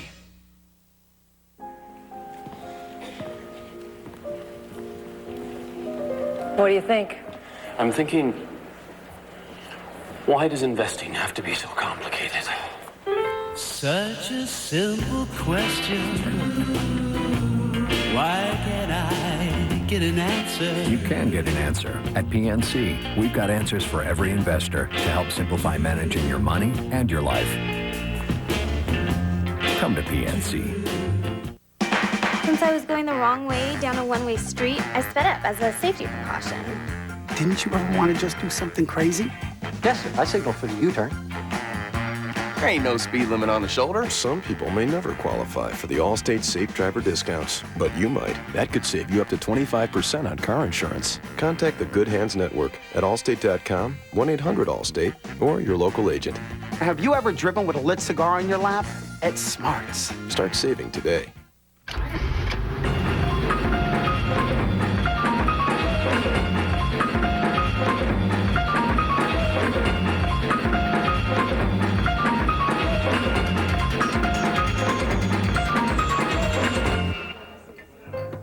Lisa? Tom, Nice to meet you. I got a little held up at work. where's that? L.A. Introducing the 260 horsepower Acura TL Type S. The Visa Halftime Report is brought to you by Visa. It's everywhere NFL fans want to be. At halftime at Soldier Field, it's the Eagles with Donovan McNabb going back home, looking impressive. Eagles on top 13-7 in this playoff action as we welcome you to the Visa Halftime here in Los Angeles. Full house as we get you caught up on the action. Donovan McNabb and his Eagles looking impressive in the first half, up by 6. Chilly weather, Soldier Field, Chicago Bears hosting the Philadelphia Eagles. McNabb, Donovan McNabb, punts, looks, rushed out of the pocket to the right. Greg Blash, defensive coordinator for the Bears, said, we want to make him go to the left. Okay, coach, that's to the left. He finds James Thrash. 43 yards later, Thrash knocked out of bounds. David Akers, field goal. It's 6-0 Eagles. Then Miller forced out of the pocket, intercepted by Damon Moore.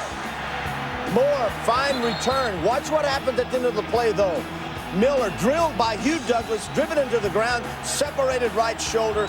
Eagles at this point leaving Miller having to leave this football game. Then Ahmad Merritt, fresh up off of the practice squad. The reverse, the end around, scores 47-yard touchdown. His first in his career. Bears take a 7-6 lead. Now, after converting a 4th and 1, McNabb once again going to his left. Bears wanted him to go to the left. Fine. He does just that. He finds touchdown pass to Cecil Martin of 13 yards, 13-7. Eagles over the Bears at the half. And the Eagles defense playing awfully aggressive. Bears quarterback's in trouble. Yeah, Bears quarterback's in trouble, and I think the officials are sending out a message to the Eagles defensive line and linebackers, hands off. As you see here, Jim Miller drops back, rolls out to his right. Pass intended for Des White, ill-advised throw, intercepted. Damon Moore intercepts the ball. Miller is then subsequently drilled by Hugh Douglas, as Moose and Troy pointed out. You know, a defensive lineman, the first thing you do on an interception is seek him out. And then Shane Matthews in for Jim Miller is hit late by Mike Caldwell.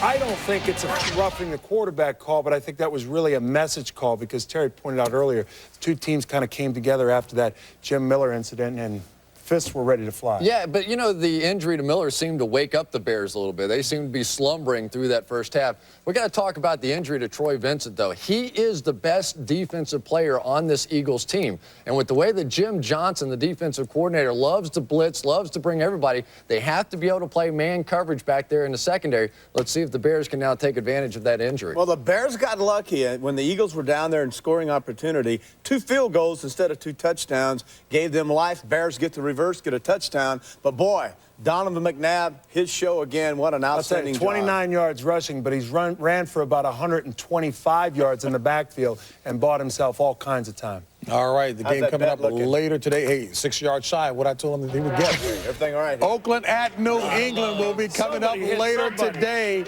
And as Jillian Barbary, our weathercaster, indicated, snow, a fact of life today, expected to accumulate 4 inches up in Foxborough. Now, we talked to Howie earlier about the Raiders playing in the cold. Terry, what kind of effect did the cold have on you? Well, first of all, weather like that, I palmed the football because the top of my hand would get so tight. I had a hard time snapping it. And so what I did, very simply, I taught myself how to palm it, sit it on my shoulder, and I just used my shoulder to throw the football. And I didn't have that much trouble with it unless it was very, I know. That was so That's sweet, a little weak, I know. Now, Brett Favre says he had problems throwing the deep ball in cold and tried to keep it short. You, the opposite. I'm just the opposite. I didn't like throwing anything short in cold weather because I didn't set up quick enough and I didn't read it quick enough and I was slow about everything I did, but I could throw that sucker deep with the best of them. You got that? Put that down.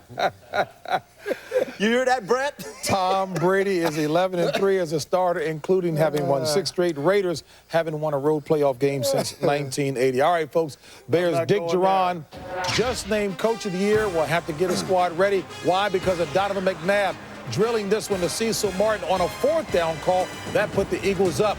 Dick, Moose, and Troy after this.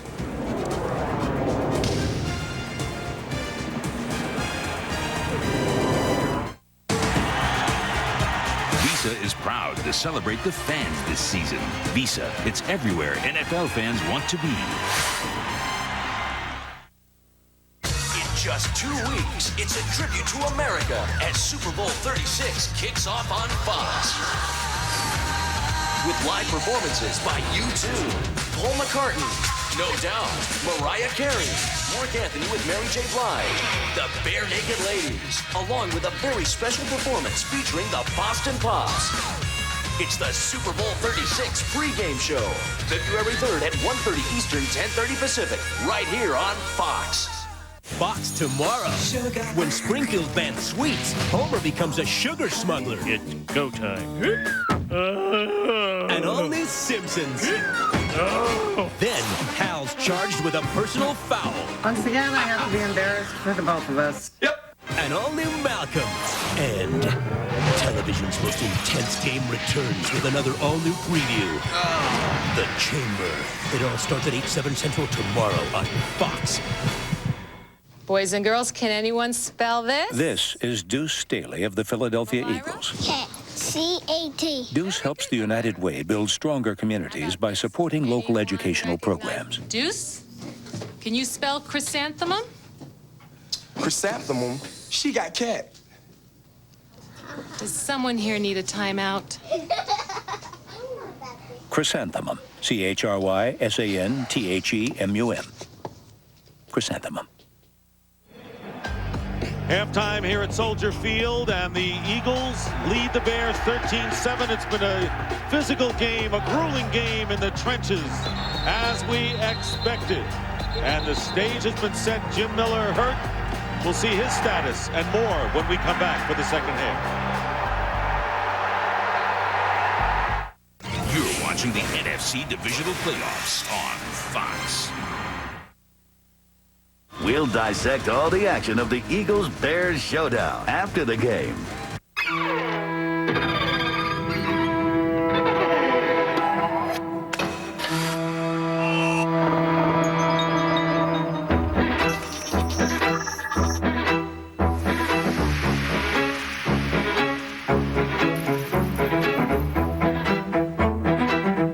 We didn't just build a better SUV.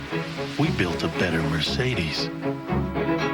Introducing the redesigned 2002 M-Class. Did you know the air in your home can be up to 5 times more polluted than air outside? That indoor pollutants like dander can aggravate allergies and trigger asthma? What can you do? Get the Filtrete Ultra Allergen Reduction Filter. It's up to 30 times better than all other 1-inch filters at capturing airborne dust, bacteria, and pollen. And it meets Health House guidelines. If you don't take care of the air in your home, who will? Filtrete filters from 3M. Citizens Bank is treating their customers with courtesy and respect. Here you go. Thank you. Would you like a lollipop? It's going to be more money in my pocket. I don't have to pay to use my card anymore. I'm loving that. Well, I'm actually going to make money while I'm at the bank instead of paying money. They just seem like they're for the little guy, you know, and not just big business. Morning. Good morning. Nice to see you this morning. Nice to see you. Excuse me. Can you take Timmy to tuba practice? No problem. Hey, Mr. Battle of Gettysburg? No problem. Can you take me to the truck, please? No problem.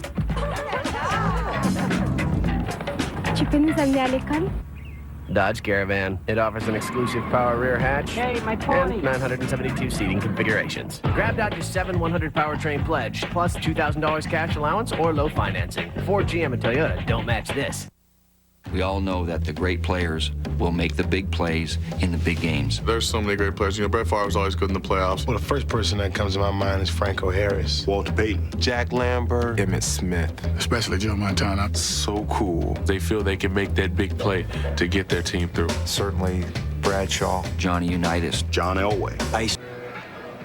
Back at Soldier Field, the Eagles late touchdown, restoring their 6-point lead as we go to the third quarter. And right now, let's get an update from Pam Oliver. All right, Dick, talked to both coaches at halftime. First, Andy Reid. He said he's very pleased with the way the first half ended. We've got to keep that going. He's very annoyed with what he called stupid things. He feels like the team has got to play with more discipline. As for Chicago, Jim Miller with the separated shoulder will not play. Dick Duran says offensively, we've got to get more possessions. Defensively, we have got to stop Donovan McNabb. Back to you. All right, so now we know, guys, that it'll be Shane Matthews at quarterback for Chicago. Well, and the thing about it is that Shane hasn't played in a game since the 9th week of the season. And in addition to that, in practice, he hasn't gotten a lot of the reps. So he's going to have to work himself back into game condition here in the second half in a hurry.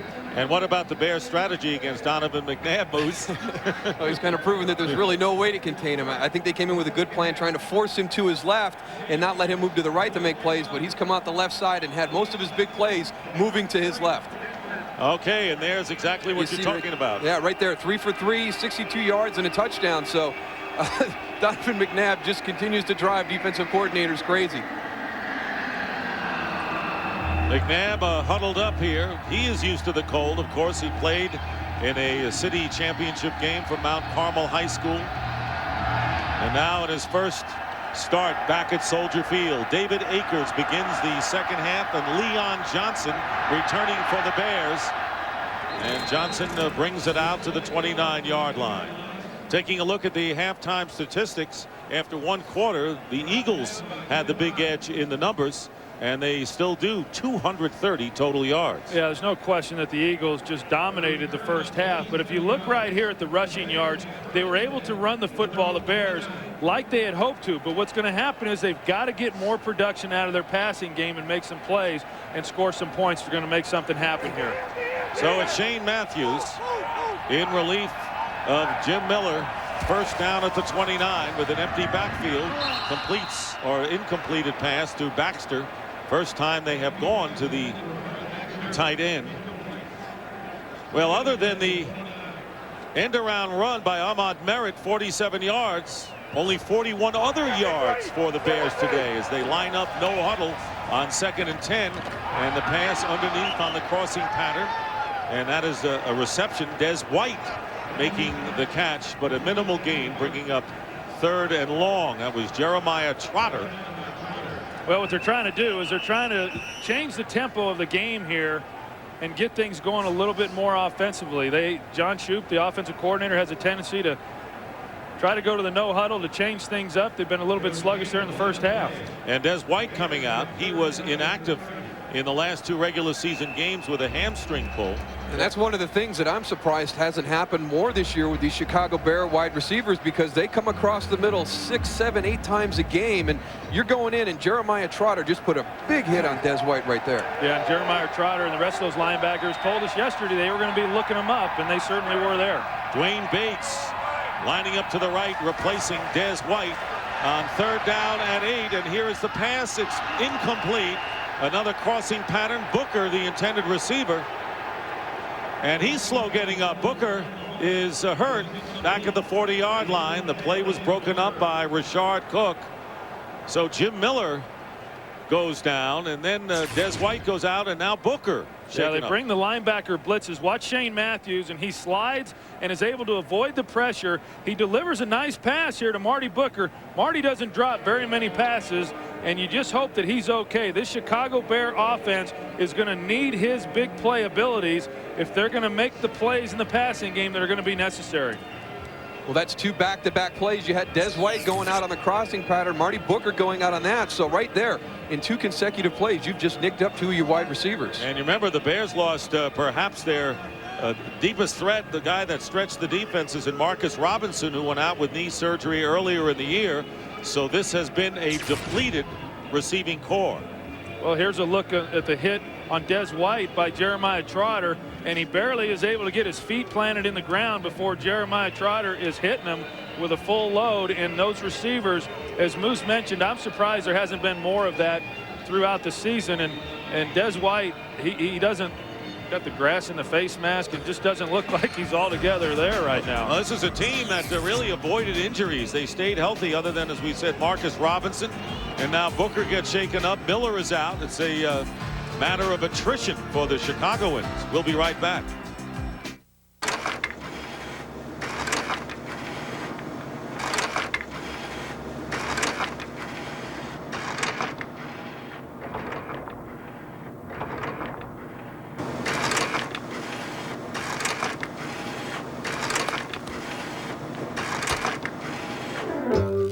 Now you can fly Southwest Airlines for just $39 to $99 each way when you purchase by January 28th. So get packing. You are now free to move about the country. If everybody had an ocean across the USA, then everybody be surfing like California.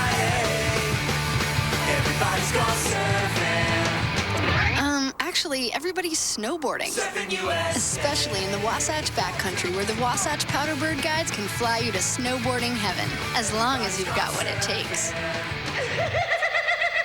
Visa, the only card accepted at the Olympic Winter Games.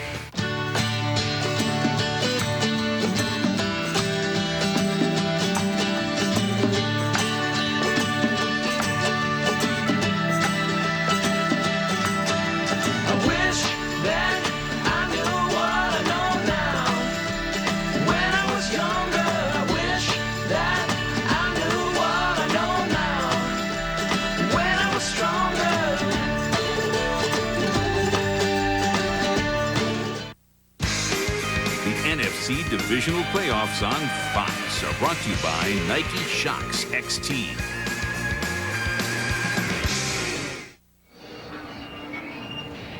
There's Marty Booker on the bench, shaken up. He caught 100 passes this year. The quarterback was knocked out, Jim Miller. Booker had caught 2 for 18 yards in the first half, and Marcus Robinson, who had a good season going before He was hurt on injured reserve. Brad Maynard on 4th down punting, and Brian Mitchell. Mitchell with a return. And a flag goes down back at the 40-yard line as Mitchell is knocked out of bounds close to midfield by Mike Brown. But there is a flag down, and Mike Brown is also shaken up. Mike Brown came across the field and put a huge hit on Brian Mitchell, and he's still on the ground. Well, Booker is walking off into the locker room. Holding 55 on the return team during the run back. 10-yard penalty. Still first down. And Mike Brown is writhing on the field right now. Quentin Caver was holding on the return. But this is getting ridiculous for the Bears. You know, boy, that is a huge hit, face to face. You know, one of the things about Brian Mitchell as a return guy, he's not a flashy speed guy. He is a big physical return man. And Mike Brown had just a tremendous year as a safety for the Bears defense, one of the big hitters. And boy, what a huge collision on the sideline right there. The Eagles are beating the Bears to the punch, pure and simple so far today in the physical department, and we knew it was going to be that kind of a game. And so Mike Brown knocked out, and Mike Green replaces him, and you can see handshakes from Mitchell. They're just playing hard-nosed football, are the Eagles. Well, you see Big Cat Williams there, number 71, trying to get this offense going. He's talking to the troops, and he's the elder statesman of this crew, and made his first Pro Bowl this season, and trying to do everything that he can to get this team motivated and playing at the level that they know that they can play. Only player on the roster the last time the Bears made the playoffs back in '94. So the Eagles with a 13-7 lead and a first down on the 28-yard line, and McNabb going outside to Cecil Martin, who caught the touchdown pass prior to the end of the half, and a gain of 6 yards. So it's been a banner year for the Eagles, first division title in 13 years. They allowed the second fewest points in the NFL, only 5 more than the Bears, and a 7-1 road record. Their only loss against the San Francisco 49ers. And so this team knows how to play on the road. Now they got playoff experience. Now they have things going their way. 2nd down and 5 at the 33-yard line. Deuce Staley cutting up the middle, and Staley will be halted 2 yards shy of the first down by Keith Traylor. That's Mike Brown under the towel. His 2 interceptions in back-to-back games sparked the much talked about overtime comebacks by the Bears. Then their 2 big tackles, Traylor and Washington, go out. 3rd and 2. There's Mike Green, who replaced Mike Brown. Staley will go in motion. And McNabb's pass tipped, and it's intercepted. And it's Jerry Azuma, and he's going to go in.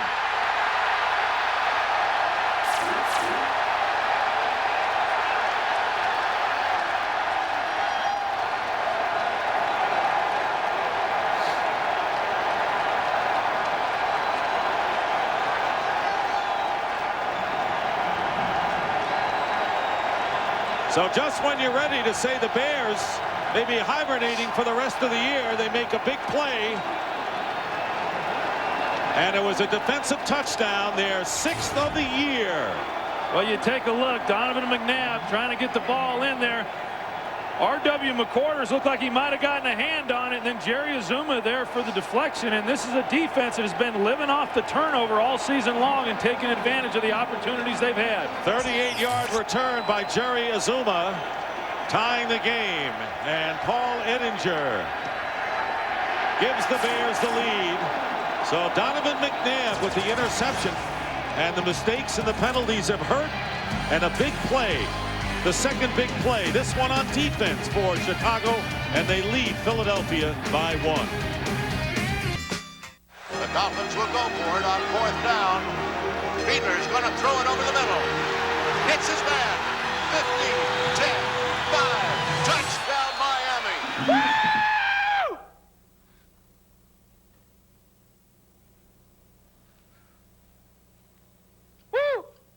matter who your favorite team is. NFL Shop is the biggest selection of authentic NFL gear from all 32 teams. Call 1-877-NFL-SHOP for your free team catalog. When cops raid a drug dealer's hideout, Open the door! you'll be shocked at what they find next. Oh my God! All new Cops at 8/7 Central tonight. The ebb and flow of the momentum of this game has been striking. Jerry Azuma, who intercepted one pass in the regular season, with a 39-yard return, and the Bears lead 14-13. So their amazing year hangs in there with a 1-point lead. There are a lot of doubters about the Chicago Bears, and we have plenty of time to go. We're early in the third quarter, but maybe the best offense for the Bears is their defense, as Paul Edinger kicks off short, and Brian Mitchell, who had a good return the last time and knocked Mike Brown out of the game, gets into Bear territory before he goes out of bounds at the 48, and now he keeps going, and he ran right into Paul Edinger. Well, if he's going to lay Mike Brown down on the sideline, you know that Paul Edinger doesn't have a whole much of a chance right there. And that is Brian Mitchell in the return game. He is a physical runner when he has the ball on either a punt return or a kickoff return. And they have found something to that left side in their kickoff returns. Edinger will think twice before he tries to get in there on another tackle.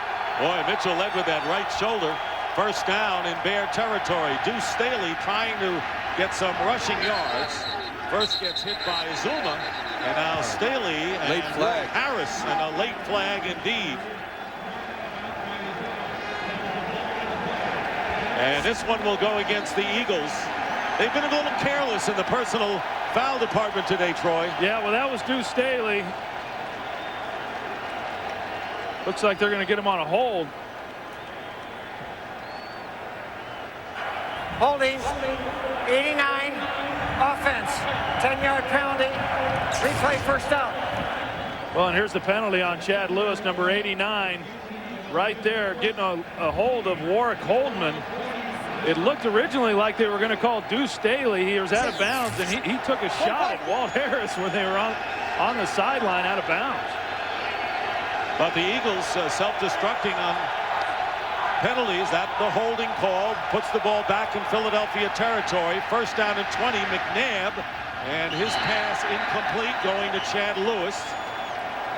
And let's send it down to Pam Oliver. She's busy today. All right, Dick, an update on this Bears rash of injuries. Receiver Marty Booker has a separated right shoulder. He is being evaluated.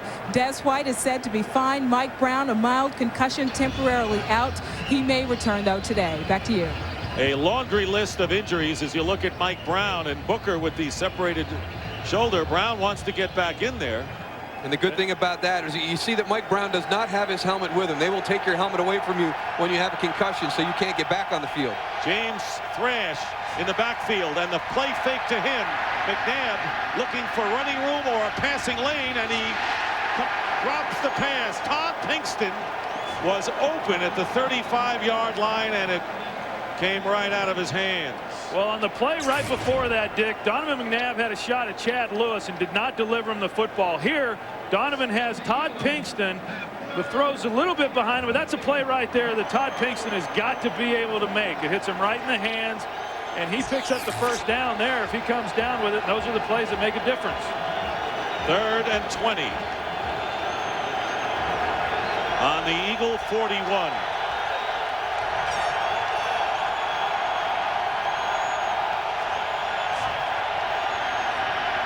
McNabb up the middle, completes to Staley, tackled shy of midfield, and the Eagles will have to punt.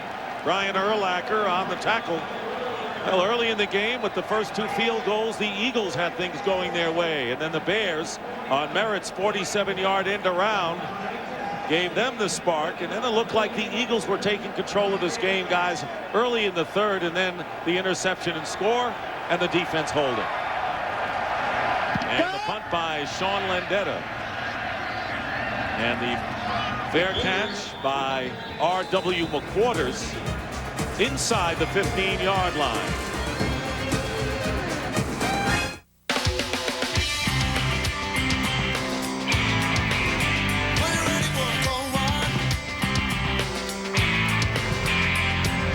Wanna get it right, it's gotta be the cold one. Wanna cool as light, I'm ready.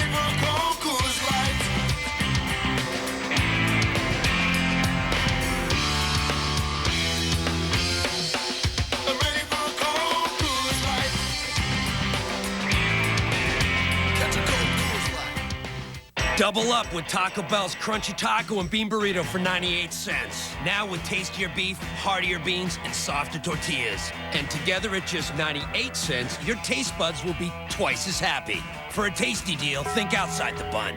Spent a lot of time alone on the farm, plowing, doing things with hay. So it's important to have an M life. Someday I'd like to go to New York City and go clubbing all night. The hogs get their own food for once. Just kidding, Daisy. Where is it written that only a sports car can behave like a sports car? Not here. Zoom, zoom, zoom. Ha. Zoom, zoom, zoom. Yeah, zoom, zoom, zoom, zoom. Yeah, zoom, zoom, zoom. Yeah, zoom, zoom, zoom. Hey, mom, what?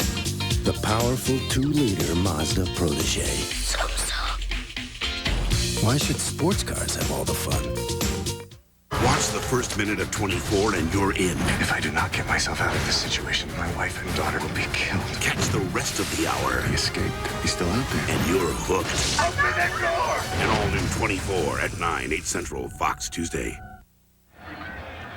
With the wind chill down to 21 at Soldier Field, Dick Stockton, Troy Aikman, Darrell Johnston, and Pam Oliver. The Chicago Bears leading 14-13.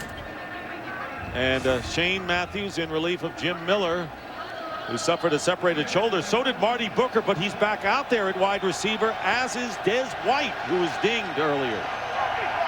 So the injured players, other than Miller, seem to come back. First down at the 12-yard line, and a whistle before the play. Bill Carollo, the referee.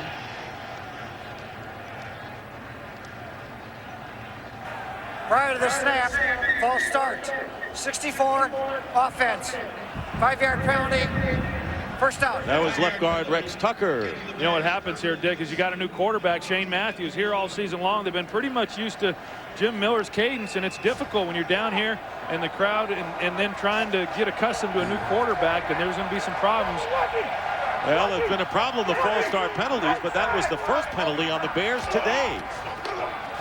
Anthony Thomas, not much there. Super Bowl Sunday is just 2 weeks away. Catch U2 performing live on the E-Trade Super Bowl 36 halftime show right here on Fox. Doesn't get better than that, Dick. You get to see the Super Bowl and U2 at the same venue. Pretty good attraction as they had in Chicago today. Michael Jordan leading the Washington Wizards against his former team, Chicago Bulls. He's home warm watching this one. Second down and 13, back to the 9-yard line. Bears trying to improve bad field position, but they keep it on the ground, and Anthony Thomas tackled from behind by Carlos Emmons. 1-yard pickup, so it'll be third and long, and that has not been a good sign for the Bears today. In this defense, you know, one of the matchups that I think everybody was concerned about from the Philadelphia standpoint was how was their front seven going to handle this big physical offensive line of the Bears, and they've done a very nice job this afternoon. And you know, I think they're just carrying over from what they did last week in the playoff game against Tampa Bay. They're making an equipment adjustment as the Bears get to the line on the Eagles. Third down and 12. Shane Matthews not known for his deep passing. And that one is another not deep pass. Anthony Thomas trying to break a tackle, and Thomas close to the first down. Brian Dawkins will bring him down. And they had to get to the 22-yard line. And it appears close. It looks like they're going to be a little bit short picking up the first down, and a nice play by Dawkins. First you got Anthony Thomas here. He made some people miss, but then Brian Dawkins bringing down a big guy, and Anthony Thomas almost loses that football, and it would have been a fumble. The longest completion, Thomas hanging on by Shane Matthews this year, is 34 yards. So you're not looking at a deep threat, and there is Brian Dawkins, who's going to the Pro Bowl despite the fact he didn't get impressive numbers. I think he's claiming that Thomas might have lost the ball.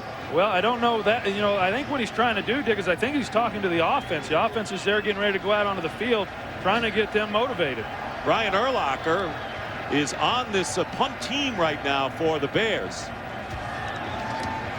But Maynard will kick it away, and it's not a good kick. And it is down by Chicago on the Bear 37-yard line. So Maynard, who was termed by his coach as the MVP of this team in midseason, gets off a 15-yarder that time.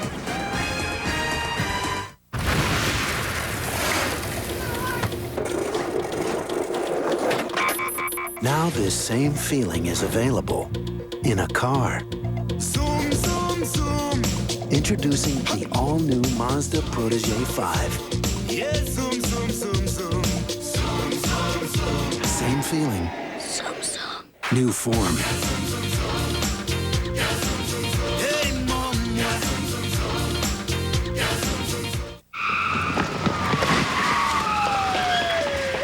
We've got him now, partner. I call for backup. I put out an APB. Oh, and later, let's talk about tax-smart strategies for rolling over your 401k. Wouldn't it be great if the person you trust most was your broker? That's all it takes. At Schwab, when we help you with the details of your 401k rollover, you get advice that's objective, uncomplicated, and not driven by commission. To roll over your 401k, call 1-800-4-SCHWAB. That way, you'll avoid future tax penalties. Kepner is looking good. She was in a bad wreck last week, was taken to the care center, came out bruised but unbent, and is competitive today. Everyone thought Kepner was going to the left, but she's going to the right. What a blistering pace. What maneuvering. She has to be careful. This kind of stunt can send her and her crew home early. This was a fast track when the race started. Oh, yeah, but the temperature's heating up, and I tell you, that can mean trouble for Kepner. She's all over the top of him. Whoa, there's contact. She's definitely no rookie.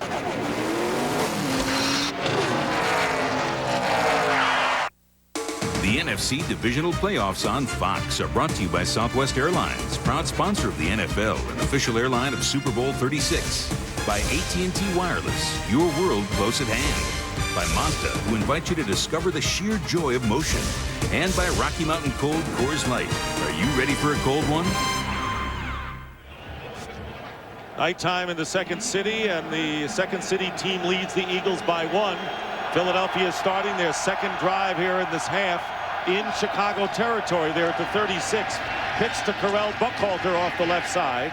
And Buckhalter picks up 2 yards with McQuarters making the tackle. A shootout. Favre and Warner, Packers and Rams tomorrow on Fox. Should be a beauty, guys. Well, it really should. And I think if you look at the team that really matches up the best against this St. Louis Rams football team, it would be the Green Bay Packers. This should be an outstanding football game. And Kurt Warner's voice appeared back to normal, although it was a quiet practice yesterday. Second down and 8 at the 34. Here's McNabb getting pressure, and McNabb is going to go down. The Bears finally get to him. Jerry Azuma with help from Walt Harris. So Azuma has become a standout as a non-starter defensively for the Bears, their first sack of the game. Watch what Donovan McNabb does at the end of this play, though. He's trying to scramble. He's trying to make something happen. When he realizes he can't, he gets both hands on the football and protects it. He does not allow the Bears to strip him because of the great field position they have right now. They still have a chance for points. Yeah, and what you got is Walt Harris coming off the side, and the Bears were able to get pressure up the middle, which kept Donovan from being able to break contain. A loss of 6 yards. And now McNabb again with time. Got to watch the running lanes, but he has an open receiver, and it's Jeff Thomason. Thomason with a first down for the Eagles at the 10-yard line. Todd McMillan brings him down, so that's 2 big plays for Thomason in this game. Well, it's big plays today by the tight ends, Chad Lewis and Thomason. And you see Thomason originally, he was blocking, and then he releases. That's why he's able to get open. Donovan, again, doing a great job of finding the open receivers, always looking to throw the football. Thomason gets off the blocker and gets up inside for completion. He only caught 2 passes, or 5 passes in the regular season, 2 in this game. And the fake end around, and Deuce Staley charges inside. The whistle did not blow, and so Staley gets another 3 or 4 yards before he is tackled at the 6 by Mike Green, who remains in there for Mike Brown and Keith Traylor. Good persistence by Staley. Well, I'll tell you what, both Deuce Staley and Correll Buckhalter, this is the way that they run the football. They don't ever quit until they're down. and they just keep going and keeping their legs turning and pick up some extra yards. Both had really, really physical runs last week. Deuce Staley's a catch and run for their touchdown. So, yeah, you better make sure that either the whistle has blown or they are on the ground. Staley lines up to the top. And the pass, touchdown. Deuce Staley, and no one had him covered. Well, they went to an empty set there, Dick, and nobody went out there with them. He was all by himself. Donovan saw it, gets the ball hiked early, and then throws it to him. You watch Deuce Staley. Here he is right here. He splits out. Nobody goes out there with him. It's too late when they realize it. They're trying to get a linebacker at. McNabb recognized it wisely. Gets the ball hiked in a hurry. Delivers it for the touchdown. Warwick Holdman trying to get out there to cover him was late getting outside. So the Eagles regain the lead now 19-14, and there is a Holdman talking with his defensive staff. The extra point by Akers is good. And to a lot of people, this is a higher scoring game than people anticipated. The Eagles lead 20-14. McNabb found Staley for 6.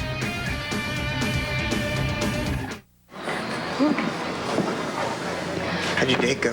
How did the date go? Good. I think it went well. What do you wear? Khakis and sandals. He's intellectual. He reads, is totally into foreign films. He's a great talker. Very athletic, very good body. I think he's really deep and special. Talking things over? Grab a Miller Lite. It's Miller time. He doesn't even own a TV. Keeper. I love this show. Listen to the gang. AM and PM, we got something new. The new Eggwich Muffin Sandwich. Egg, Canadian-style bacon and cheese. Just 99 cents. BKNBB, something new for you. And for later on, the new King Supreme. More beef than a Big Mac. With saucier sauce. Always flame broiled, never fried. Every night and day, BB&B can let you have it your way. SuperBowl.com, now on America Online. Get complete playoff coverage and vote for the Super Bowl MVP at AOL keyword SuperBowl.com. There's Deuce Staley right there. On a good adjustment by Donovan McNabb. You had Warwick Holdman trying to get out there, but he was unable to get there in time. And let's remember that Mike Brown is on the sideline right now with that concussion, and he's kind of the quarterback of the defense who sets everything up. Maybe they were able to take advantage of him being on the sideline. Remember the 15-yard punt by Maynard, of all people. Setting it up, Leon Johnson on the return for the Bears.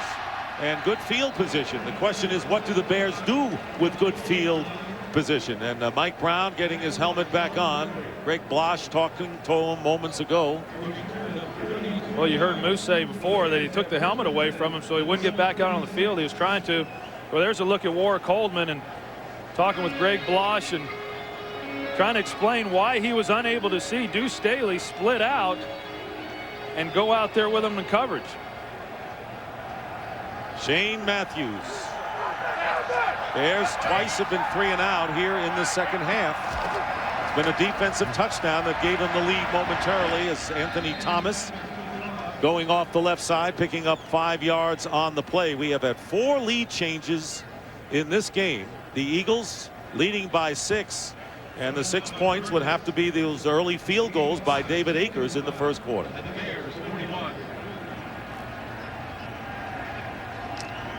Winner of this game will face the survivor of tomorrow's Rams-Packers game on Fox in the NFC Championship game next Sunday. The loser, Feeney. Thomas to the 45-yard line, still short of a first down by a yard.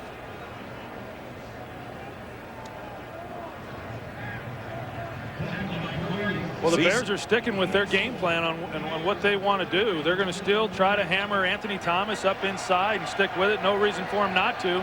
They're down 6 points still with midway through the third quarter, and they know that ultimately that they need to be able to run the football. They don't want to get into a situation where they have to throw the ball every down against this tremendous secondary of the Philadelphia Eagles. Jimmy Herndon, a tackle number 74, reports as a tight end. There you see him lined up to the right, and the handoff and a first down. Leon Johnson that time So getting close to midfield are the Bears, who have not managed much of an offense today. One big play on offense, one big play on defense, as they trail by 6, and we wind down to 4 minutes remaining in the third. Well, this is the point in a football game where that size advantage of the Bears offensive line can start to pay some dividends. They've been pounding at this Eagles defensive front for over half the game now as we get down towards the end of the third quarter. Des White on the pitch, and the wide receiver. So a little more razzle-dazzle by the Bears, and a pickup that time of 15 yards and a first down. Evans downfield as the Bears get to the 41 of Philadelphia, or make it the 37.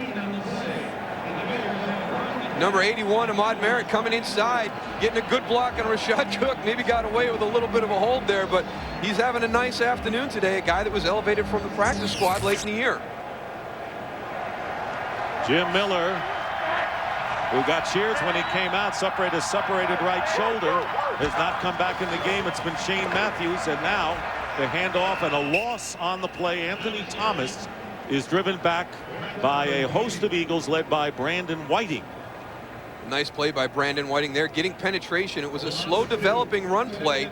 He was able to get penetration in the backfield, was actually waiting for Anthony Thomas when he took the handoff from Shane Matthews.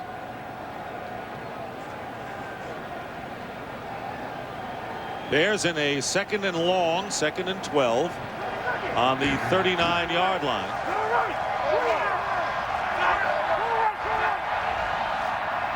Line up with 2 wide receivers on the left, and Baxter, the tight end,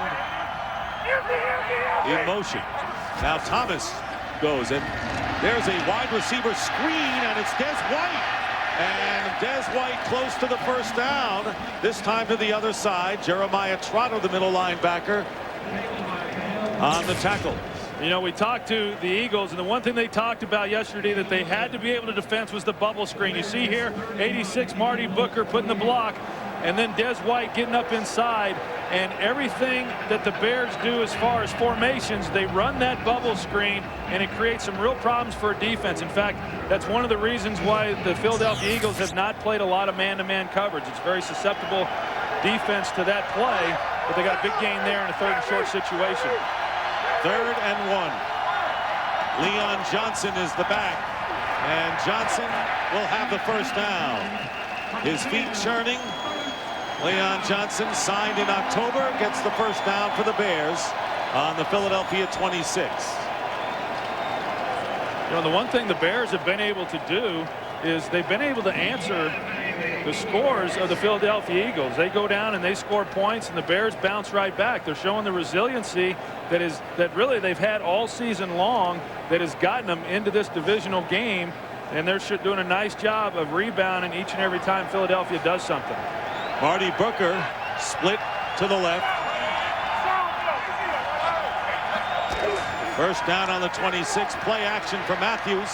He completes it to Baxter. A minimal gain to the Bears tight end. He'll get 3 on the play. And Jeremiah Trotter, he's been all over the field today covering the big tight end. Well, that was one of the plays that John Shoup, the offensive coordinator, had set up to take a shot down the field. He had Marty Booker one-on-one on a deep post, but good coverage by the Philadelphia Eagles forced Shane Matthews to drop that ball down to his safety valve. And there's a look at John Shoup, and the thing that he wanted to do in this ball game is he wanted to make sure that the Eagles knew that they were playing offense, and they didn't want the Eagles dictating the tempo to this offensive group of the Bears. 2nd and 7, and here is Anthony Thomas trying to go wide, trying to get around Douglas. He does, but not Dawkins, and no gain on the play, and that may be the last play of the 3rd quarter. And it will be, and that is the end of the 3rd quarter with the score, the Eagles 20 and the Bears 14. And this Fox NFL special will continue after a word from your local Fox station.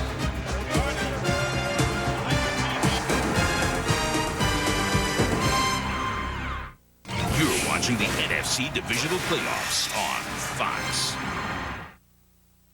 We'll dissect all the action of the Eagles-Bears showdown after the game. What was that Passat commercial? The one with the fancy all-wheel drive thingy? What was the deal? If one wheel starts slipping, power gets taken away from it and sent to the other wheels. That'd be a good thing to have. Just a reminder, the 4Motion all-wheel drive system from Volkswagen is only available from Volkswagen.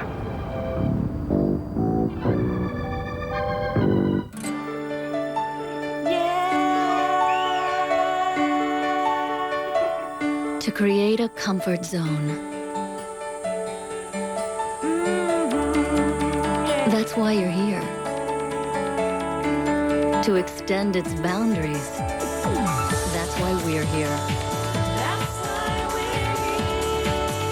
Sovereign Bank. Online or at your Sovereign Community Banking office.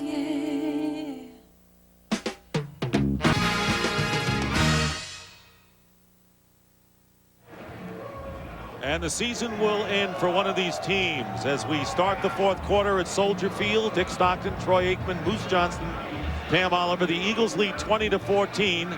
It has been a game of shifting momentum. 4 lead changes. Donovan McNabb has thrown 2 touchdown passes. Shane Matthews coming in for Jim Miller, who separated right shoulder. And the Bears scoring on a end-around touchdown run and an interception. And now Chicago looking at 3rd and 7 on the Eagle 23. James Allen into the game for the first time in the backfield and out of the shotgun. And the flip going to Allen. Allen turning the corner, and he is tackled at the 20-yard line after a 3-yard pickup by Derek Burgess, the Eagle rookie defensive end. That was an incredible play by Derek Burgess because James Allen had that corner turned and they had it sealed good. That's a defensive end that ran James Allen down from behind. So here's Paul Ettinger trying to bring the Bears to within 3 points. This will be a 38-yard field goal attempt, and here is the kick by Ettinger, and the kick is good. So Ettinger kicks his first of the day. Akers has 2 for the Eagles, and it's now 20-17 early here in the fourth quarter. Jim Miller getting knocked out, separated shoulder, and Ahmad Merritt on the end around going 47 yards for a Bear touchdown. And that play right there allowed the Bears to go up 7-6. Here's Donovan McNabb making things happen with his feet. Finds Cecil Martin in the corner of the end zone. And then Jerry Azuma in typical Bears fashion with a big defensive play for a touchdown to get the Bears back in front at that point.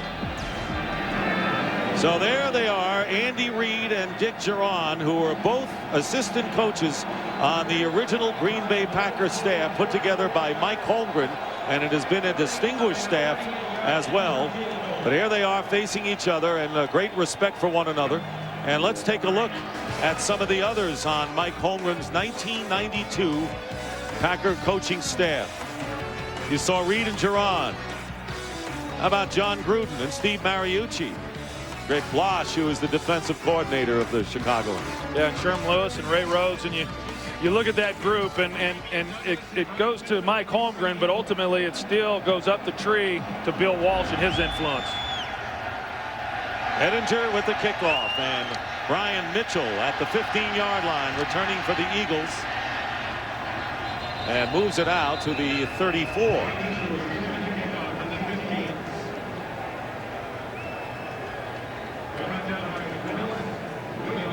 This has been a hard-hitting physical game, as proven by players knocked out of it. Mostly the Chicago Bears have borne the brunt of that.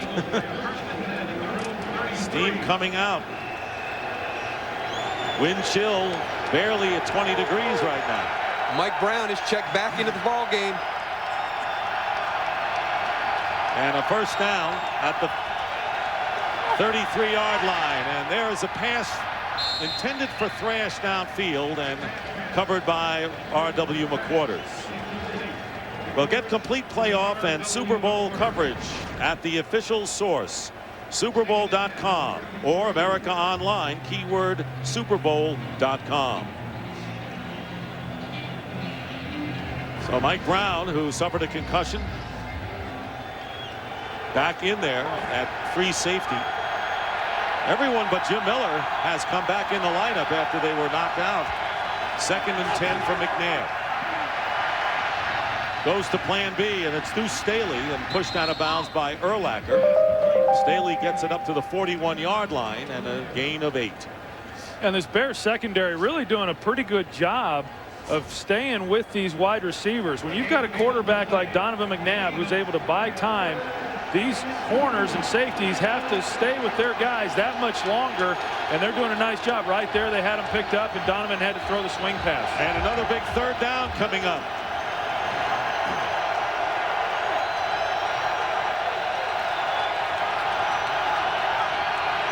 Eagles need 2.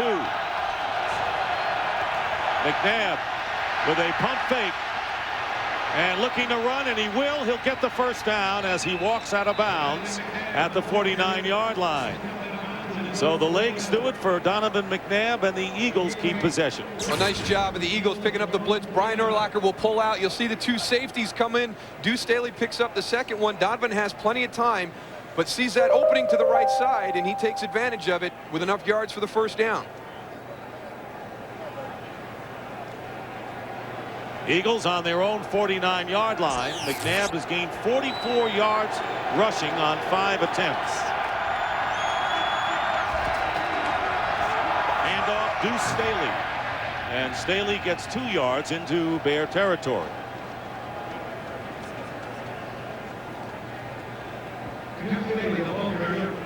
Last time the Philadelphia Eagles reached the NFC Championship game was back in 1981, the year they went to the Super Bowl and lost to the Oakland Raiders. They defeated the Dallas Cowboys in the NFC title game.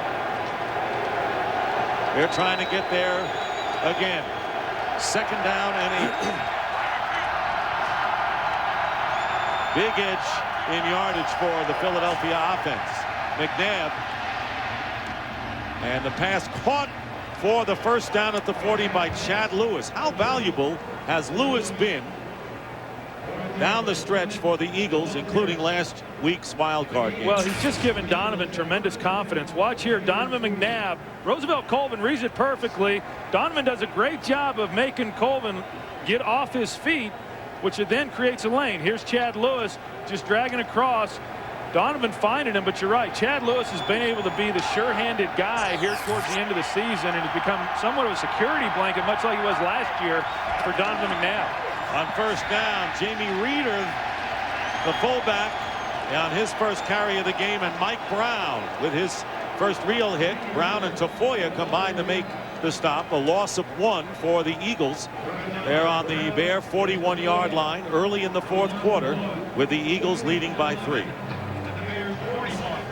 Greg Blosh, defensive coordinator, who's thought that this week, play football like you did when you were 6 years old. Just go out and play reckless ball. Well, he wanted to keep his players loose and relaxed coming into this game and just play football, and you're right. And Donovan McNabb, escaping the way he is, has got to be driving him crazy.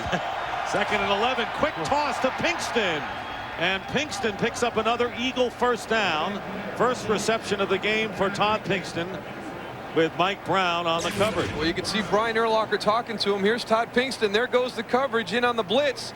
And that's just a nice adjustment and a nice contact eye-to-eye with Todd Pinkston and Donovan McNabb. Yeah, and what happened was they brought the blitz, as you mentioned. They didn't account for anybody covering Todd Pinkston.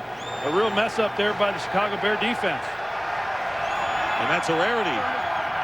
They don't normally mess up. 1st down on the 28. Play action, and the pass thrown underneath to Cecil Martin, and Martin driven back, and they'll call the forward progress practically back at the line of scrimmage with Urlacher and the strong safety Tony Parrish. Well, this is a great job by Urlacher, because this is a misdirection boot with Cecil Martin coming out. You can see he's got a step on him, but again, the closing speed that Brian Urlacher has to get to the ball is probably the most impressive thing about his ability at middle linebacker. 9 tackles today for Brian Urlacher. He was the defensive rookie of the year last year in the league. And there's McNabb taking a shot, and this play is caught by incomplete. Todd Pinkston could not hold on. Tell you what, they got the one-on-one matchup that you always like to see, and Donovan threw about as good a ball as you can throw in that situation, giving Todd Pinkston an opportunity. As we take a look, Todd Pinkston's got a step on Walt Harris. It hits him right in the hands.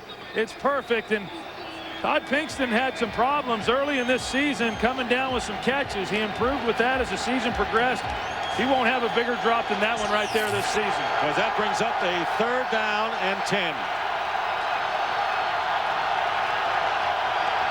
Empty backfield, and the toss this time to Pinkston, but he'll be about 3 yards shy of the 1st down. Mike Brown making the key defensive play, and David Akers will come on to try to give the Eagles a 6-point lead once more. Well, that was the same play that they went to just a few plays ago, but the Bears doing a good job of making the adjustment. Mike Brown getting over there to take Todd Pinkston out of the slot when they brought pressure off his face. So Akers 2 for 2 today. This will be a 40-yard attempt.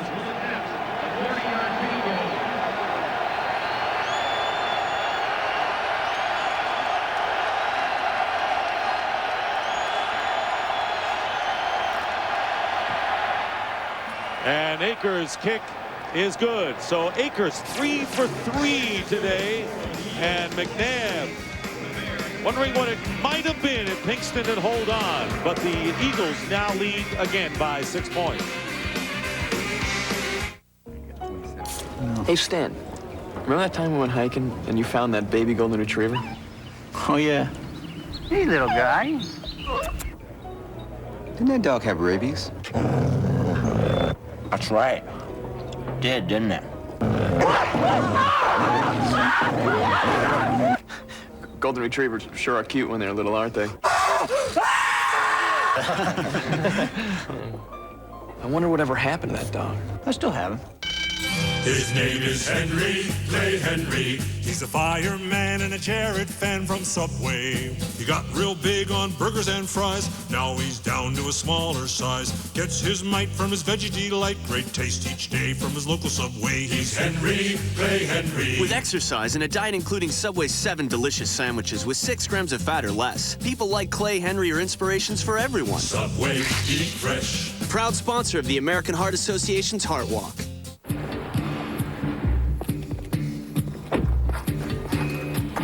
Change for $1. Sure. Introducing the all-new Chevy Avalanche. The only vehicle that changes from an SUV to a pickup. Thanks.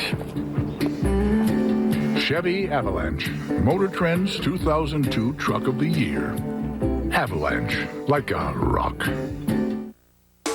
The NFC Divisional Playoffs are brought to you by Chevy Trucks, the most dependable, longest-lasting trucks on the road. By Siemens Global Network of Innovation. By Beechwood Aged Budweiser, with the crisp, clean, and refreshing taste known only to the king of beers. And by Charles Schwab, expert advice that's objective, uncomplicated, and not driven by commission. Back at Soldier Field, the Eagles in front 23-17. David Akers with 3 field goals today, the last one from 40 yards out. 11 plays, 45 yards. 8:48 remaining in the 4th quarter. Once again, the Bears need 6. And Autry Denson returning this kickoff. And Denson fumbles. And the ball on the ground at the 32. No official signal yet.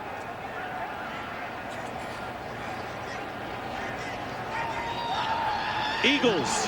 The Eagles recover Autry Denson's fumble. And Quentin Caber was near at the bottom of the pile. I don't know whether he recovered the ball. It might have been. So Autry Denson. Well, I think it was Tim Hawk who comes in and just puts a big hit on Autry Denson. Yeah, there he is, number 45. Boom. Puts his helmet right on the football. So the first turnover of the game by the Chicago Bears. He does a nice job. He's coming in.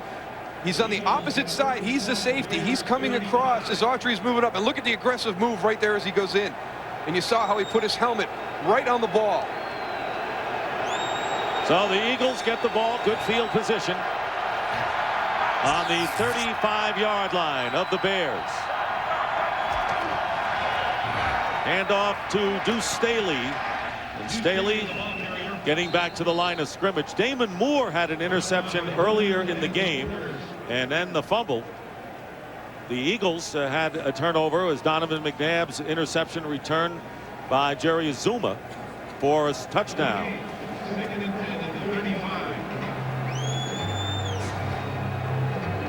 Putting pressure on the Bear defense again. A field goal here would make it a 2-score game. So there's no question this is a critical drive right here for the Bears to stop them, not only keep it out in the end zone, but keep them from scoring a field goal. Second down and 10, looking for a receiver. Being watched by Traylor, and then Urlacher comes in. And a big loss on the play back to the 43-yard line. That is the second time that the Bears have nabbed McNabb. You know, Donovan's been making plays all day long and buying himself some time and finding receivers, but you got to know the situation in the ball game. They were in a position to where they only needed a few yards for field goal. Now, by him taking this sack, he knocks himself back to the 42-yard line. They need a big gain here on third down to get themselves back into position. And Donovan's got to know that, and he's got to be able to throw the ball away. He has been under pressure, even though he's been sacked only twice. He's been hurried countless times. Third down. And this pass caught underneath by Staley. And Deuce Staley driving his way inside the 30-yard line. Does not get out of bounds. But David Akers is going to come on in for the Eagles, who will try to capitalize on that fumbled kickoff return. Well, it's a good call by Andy Reid with the screen. The Eagles run the screen as good as anybody in the National Football League, and they're able to get a lot of the yards back to give themselves an opportunity for this field goal attempt. So it was Denson who coughed it up, and now Akers with a 46-yard attempt. This would be a big score now for the Eagles, and it is good. David Akers now with his 4th field goal of the game, and it is a 9-point lead for the Eagles, 26-17, with 6:28 to go in the 4th here in Chicago. Spin, spin, spin the globe. It's your turn to spin the globe. Spin it, spin it, spin it. All around the world, Siemens is helping people work together, even when they're not together. From next-generation internet to mobile business solutions, we're giving people the freedom to communicate better. Spin, spin, spin the globe. It's your turn to spin the globe. Free Up, the better way to prepay from Verizon Wireless, gives you more reasons to get connected and stay connected. Get set up with the great Kia Sarah phone for only $69.99 after $30 mail-in rebate, which includes $15 worth of prepay minutes and 200 bonus weekend minutes. Hey, if you're already hooked up with Free Up, we'll throw in 200 bonus weekend minutes every time you re-up with $50 or more. So join in and free up, only at Verizon Wireless. Over 26 million viewers witness TV's most intense game. Tomorrow, experience an all-new episode where knowing the answers Indy 500. Fox is only half the battle. Ready for the next level? Oh, yeah! The Chamber, 9 Central tomorrow. In just 2 weeks, it's a tribute to America as Super Bowl 36 kicks off on Fox.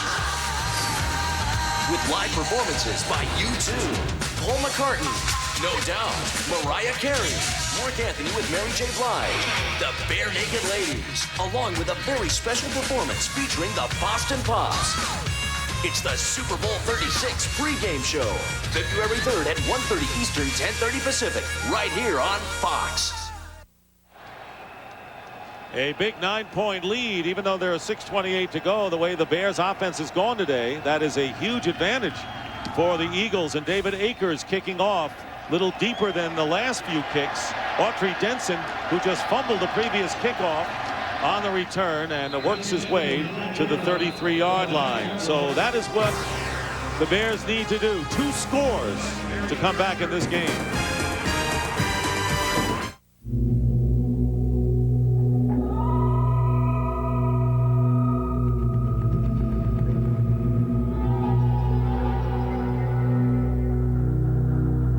Chevy Tahoe offers a third row of seats that's light and easier to handle than anything else out there.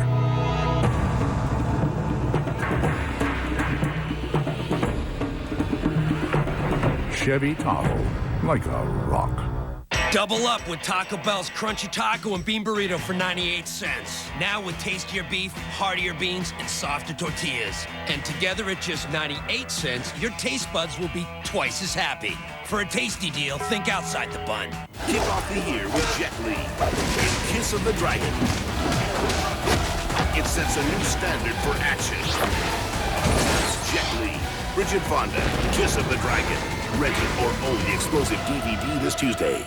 We all know that the great players will make the big plays in the big games. There's so many great players. You know, Brett Favre was always good in the playoffs. Well, the first person that comes to my mind is Franco Harris, Walter Payton, Jack Lambert, Emmitt Smith, especially Joe Montana. So cool. They feel they can make that big play to get their team through. Certainly Bradshaw, Johnny Unitas, John Elway, Iceman. Tomorrow, when Springfield becomes addicted to sweets, it's named America's fattest town.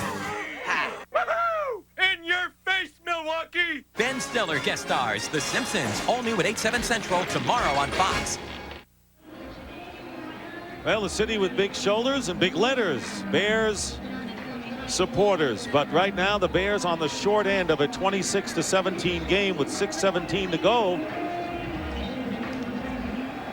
Will the magic run out for this team that went 13-3? They are 5-3 when trailing going into the fourth quarter. They will start from the 33. Shane Matthews handing off to Anthony Thomas. And Thomas gets a yard in the play. And you got to go back, of course, to those back-to-back overtime wins, down by 19 in the third quarter against the 49ers. Next week, trailed by 14 with less than 2 minutes to go before winning in overtime against Cleveland. But the crowd getting a little testy. Well, they're getting a little testy because they know it's a two-possession game right now with under 6 minutes to play, and they want to see this Bear offense open things up and start throwing the ball down the field. Only 12 passes in the entire game so far. 2nd and 7.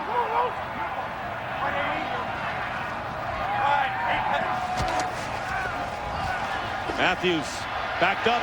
Douglas goes after him, and it is going to be an incompleted pass. Good pressure by Douglas, who had nearly 10 sacks to lead the Eagles this year. Blake Brockemeyer has done a good job all afternoon. This is really the first time that Hugh has gotten close for a sack, and a little bit of coverage involved there as Shane Matthews was forced to hold the ball. Yeah, and here's Marty Booker trying to, well, he finds a place. He thinks he needs to be getting the ball thrown to him, and you can see the frustration with him. And it's tough, you know, in Shane Matthews' defense. He's back there trying to find guys that are open, and he's getting pressured by Hugh Douglas. That's tough. Only 2 catches for Booker, who was out of the game for a while with an injured shoulder. 3rd down and 7. Empty backfield. Pressure coming on Matthews and his pass.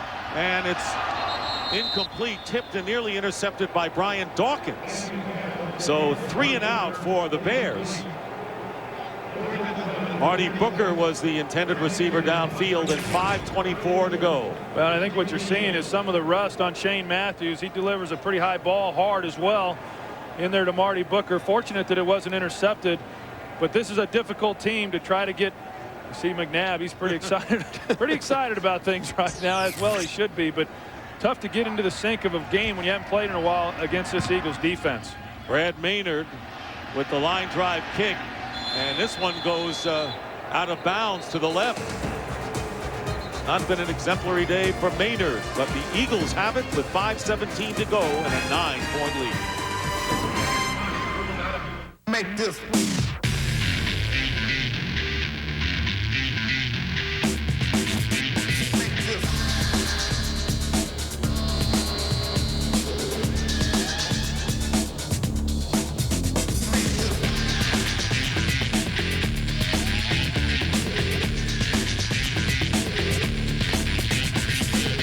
Lease a 2002 Saturn SL1 for $202 a month.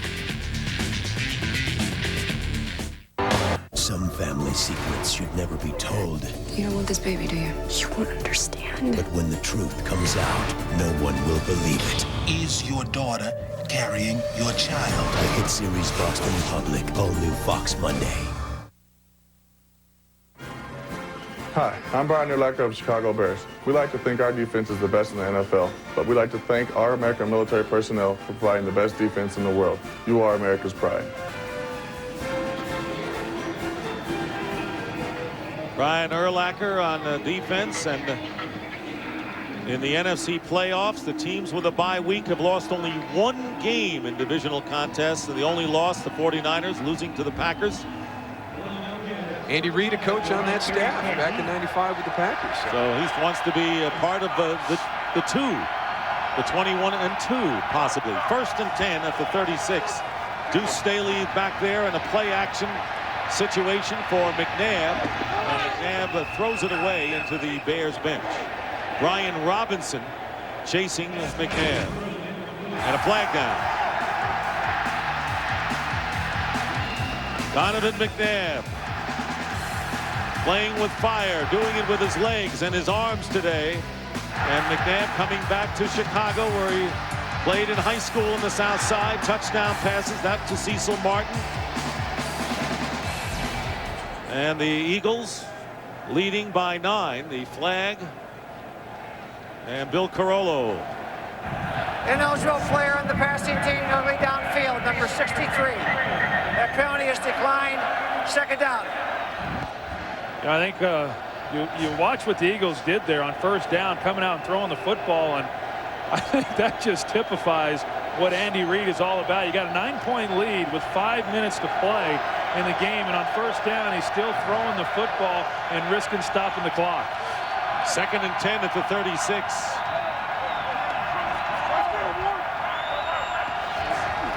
Now they'll run it. Deuce Staley. Staley to the 39, gain of 3. Urlacher making the play. 1 MVP, and Marshall Faulk, an NFL record 4th straight 2,000 total yard campaign. Big names, big marquee game between the Packers and the Rams. And what a tremendous accomplishment by Marshall Faulk. And I think any team that wants to beat the St. Louis Rams, you've got to find a way to defend Marshall Faulk, and he can just hurt you in so many different ways. It'll be a huge challenge for that Packer defense. Well, I think, you know, so much talk about Brett Favre, and he's playing in a dome, but I think he's going to play well. I think that Packer team's going to play well. I think it's going to be a heck of a ball game. Bears using a timeout, their first. 3rd down and 7. Deuce Staley the carry, and he'll be short of the 1st down by 2 yards. Colvin and Holdman, the outside Packers, in on the play, and the Bears call their 2nd timeout, and a flag comes down. Another late flag with just under 5 minutes, and Roosevelt Colvin slow getting up. Bears hit with several injuries this afternoon. Most notable, Jim Miller, their quarterback. This will be a personal foul against the Eagles.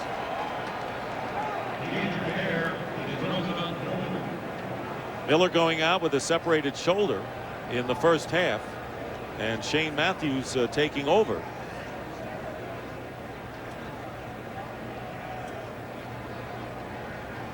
Dick Duran never gets angry. At least we don't see practice when we're not there, but we've never seen him that angry even on the sideline this season. No, I think he keeps a pretty even keel with his ball club at all times, and that really, the team always tends to feed off of the head coach, and that's one of the reasons why these Bears never really get flustered. They always feel like they're in the ball game regardless of the circumstances. Well, Colvin is on his feet.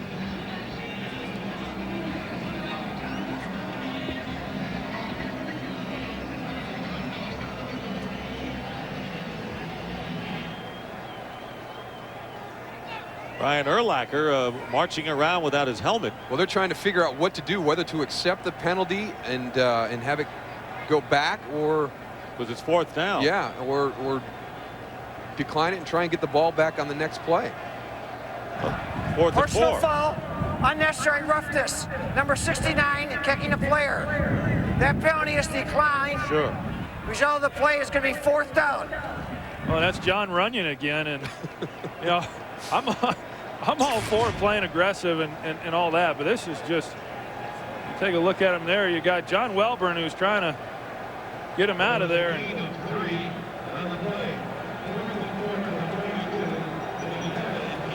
I didn't see a kick.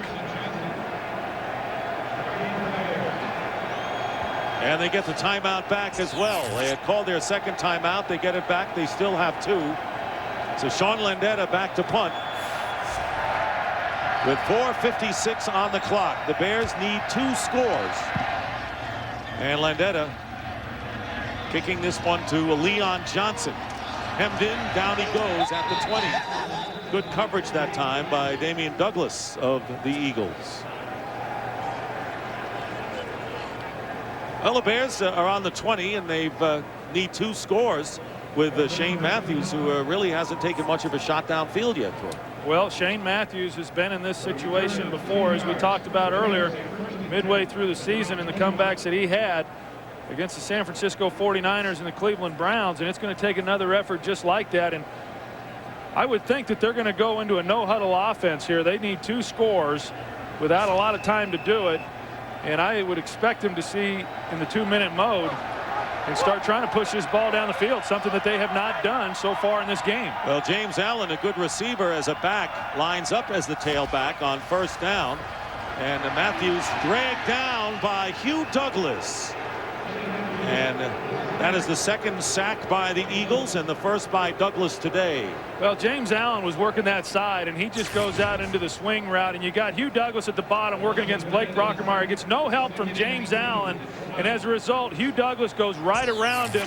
That's a tough project there on Blake to try to hold him back. And this pass to Des White, incomplete. Carlos Emmons, remember that Shane Matthews forced to play because this injury to Jim Miller, got knocked out with a separated shoulder in the first half. Yeah, this was the interception that Hugh Douglas then turns around and puts the hit on Jim Miller, which every defensive player will do on a quarterback. It didn't look like it was a vicious blow, but it was enough and separated Jim's shoulder. So now it's 3rd down and 19 for the Bears. Shotgun, empty backfield, back to the 12, and this pass is intercepted, and it's Rashard Cook, and he will go out of bounds. So the season's slipping away for the Chicago Bears as Rashard Cook intercepts a Shane Matthews pass. That is the 3rd turnover by the Bears. 2nd interception, Miller threw the 1st. Well, I don't know that Shane Matthews is getting a whole lot of help here. The ball obviously not a good throw and no chance for Baxter to make the play. Rashard Cook gets the interception, but when you come out and you don't come out balanced offensively against this Eagles team, and you just try running the football and you don't really try to start throwing the football until you get behind and the defense knows that's what you have to do to get back into the ball game, that is tough duty for that offensive line. And it's very difficult for a quarterback to sit in there with that kind of pass rush and find guys against a defense like the Eagles. Deuce Staley on the run to the 15-yard line, and Staley getting down to the 7. It's a first down for the Philadelphia Eagles, and they took the 6-0 lead early. The game went back and forth. Twice the Eagles had their lead shaved. Bears took a 14-13 lead, and they have been in control in the second half in this game, and headed for the NFC Championship game, leading by 9. They really have, and they responded very well after that interception by Jerry Azuma that gave them the lead when they were ready to take control. So a tremendous job of the Eagles maintaining their composure at that point of the second half. 1st and goal at the 7-yard line. Here's Deuce Staley going outside, and he is knocked down. Well, he does a great job there of staying in bounds and keeping the clock running. Chicago calls a timeout, but really a heads-up play by Deuce Staley, not running out of bounds and going on the ground to keep the clock going and forcing Chicago to call their timeout. The Eagles already starting to feel good and celebrate a critical win and their 2nd playoff win this year. Well, tonight's game has been produced by Richie Zients and directed by Artie Kempner. The associate director, Greg Scopatoni, and our broadcast associates, Jacob Ullman and David Duval. The associate producer, Fran Morrison. The technical director, Rich Basili. The technical producer, Dean Walker, and the audio mixer, Jeff Cohen. The pregame show is produced by Scott Ackerson. And the executive directors of Fox Sports are Ed Gorin and David Hill. And the senior producer of Fox Sports is Bill Brown. And we want to thank our crew with another terrific job. 2nd and goal at the 5. Under 3.5 to go. Quarterback draw and a touchdown for Donovan McNabb. And how sweet it must be for McNabb, who grew up in Dalton in the south side of Chicago. And in his first start in Soldier Field, he had one previous appearance, and it was unspectacular. He was knocked for a loss back in '99, leading this team to what appears to be a healthy victory. And here he comes right at you. Good job by Hank Fraley getting out in front of him and screening Brian Urlacher from getting in on that play. And that is an area on the field where the mobile quarterback, the quarterback draw in this area is so difficult to defend in the red zone. And there you see Hank Fraley doing a good job of getting right up on Brian Urlacher immediately. Well, we talked about Donovan McNabb and how relaxed he was last night coming into this ball game and excited about playing in front of his home folks. And he has really played well the last 3 weeks here. And tonight, another outstanding performance by number 5, Donovan McNabb. Well, it might have been the peach cobbler, you know, that Moose, I saw you enjoy last night when Wilma, Donovan McNabb's mother, prepared the well, they might have to bring Wilma on the road next week to wherever they're going to be traveling to, because that home cooking might have had something to do with today. Well, from everything I understand about Wilma, I'd be surprised if she's not wherever they're playing next week. Well, Donovan McNabb throwing for 2 touchdowns and running for the other. The Eagles leading 33-17. And this will be the last game at Soldier Field as we know it. New stadium. Well, the new stadium at Soldier Field, scheduled to open for the 2003 regular season.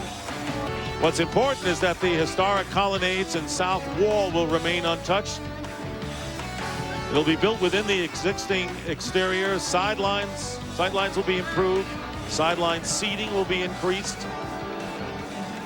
But, you know, it'll never really be the same. Soldier Field, a magical place, host to so many other sporting events. You know, when you open it up, it's really a 125,000 seat stadium. They had high school games for years here. And next year, the Bears will be playing at the University of Illinois in Champaign-Urbana at Memorial Stadium next year and in preseason the year after, before they have the new stadium. But the Eagles looking forward to their new home in 2003 themselves. And a terrific effort today on the road. This team has lost only once all year away from home. David Akers kicking off, and Autry Denson returning for the Bears. And Denson runs it out to the 37-yard line with 3:10 on the clock. You know, you see Donovan McNabb right there, and the excitement and the celebratory congratulations going on over there on the sidelines. And as good as they feel over there, as well they should. They're getting an opportunity to go on and play in the championship game next week. I can tell you, on the other side of the field, the Chicago Bears, after the season that they had, a very empty feeling. You see Jim Miller right there, and very much looking forward to being a part of this game. And for him to go down with a separated shoulder and not get to finish what he started, extremely disappointed. These guys will go into this offseason with a very hollow feeling in their stomachs. You're absolutely right. Shane Matthews on first down, and the pass caught by Des White. And he stays in bounds, cannot get out of bounds. You're right. You can't say, well, we won the division 13-3. We had a good year anyway. No, this is a team that expected more than what they got at the end. Well, everybody talks about getting into the tournament and playing, but ultimately there's going to be one team at the end of this year that's happy, and the rest of them are going to be disappointed. But that first loss for the Bears in the first game is extremely difficult, especially when you work so hard to get home field advantage in a first-round bye and get into that divisional game. James Allen within a yard of first down at the 41-yard line of the Eagles. And this pass is incomplete, intended for James Allen. And so the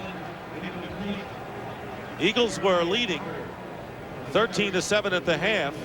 Bears took a 1-point lead, and then in the second half.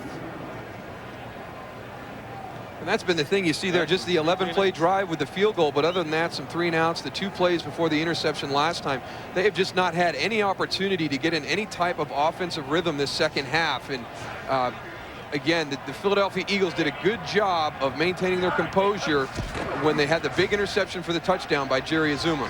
Here's Allen diving to the 38-yard line. So several 3-and-outs, several 2 plays, and then the turnover. As we wind down to the 2-minute warning, the Bears will try to get off another play.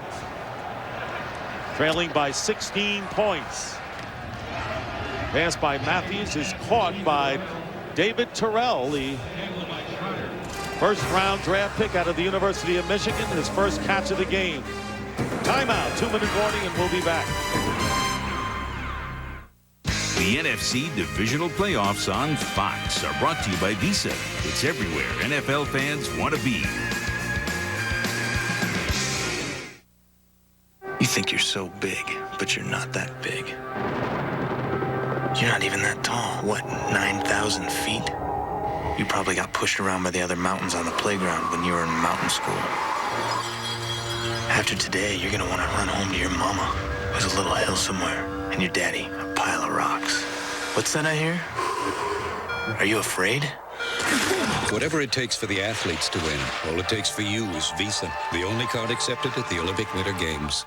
Welcome to Chef Neri's kitchen in Italy, where she teaches Olive Garden chefs how to create her wonderful tortelloni di Fizzano. How her special touches turn wine, tomatoes, and cream into an unforgettable bolognese meat sauce, and cheese and pasta into plump, perfect tortelloni. Tonight, our chefs will make this delicious dish for you and your family, just $8.95 at Olive Garden. While in Italy, Chef Neri's favorite student learns to make it for hers.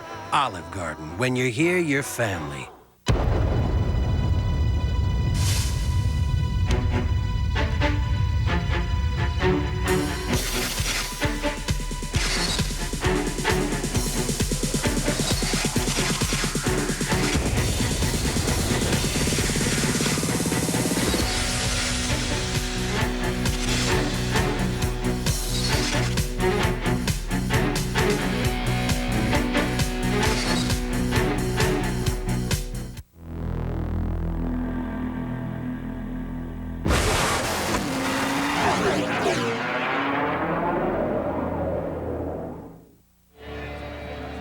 And there is an elated and delighted Jeffrey Lurie. It wasn't easy early when he took over the Philadelphia Eagles.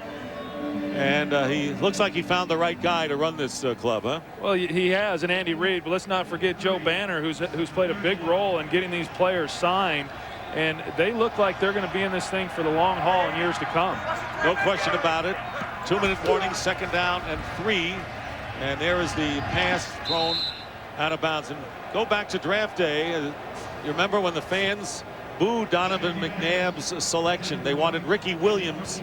They got Donovan McNabb, who was the only first-round pick left among the playoff teams when it all started in the NFC, and delivering again his 3 best games with the 3 last games. And I think it was interesting to hear Andy Reid talk about the fact that, he's only in his 2nd season as a starter, and he's only going to continue to get better. So as Troy pointed out, this is a franchise that's really stabilized itself. It's got a lot of their key players signed for the next 3 to 4 years.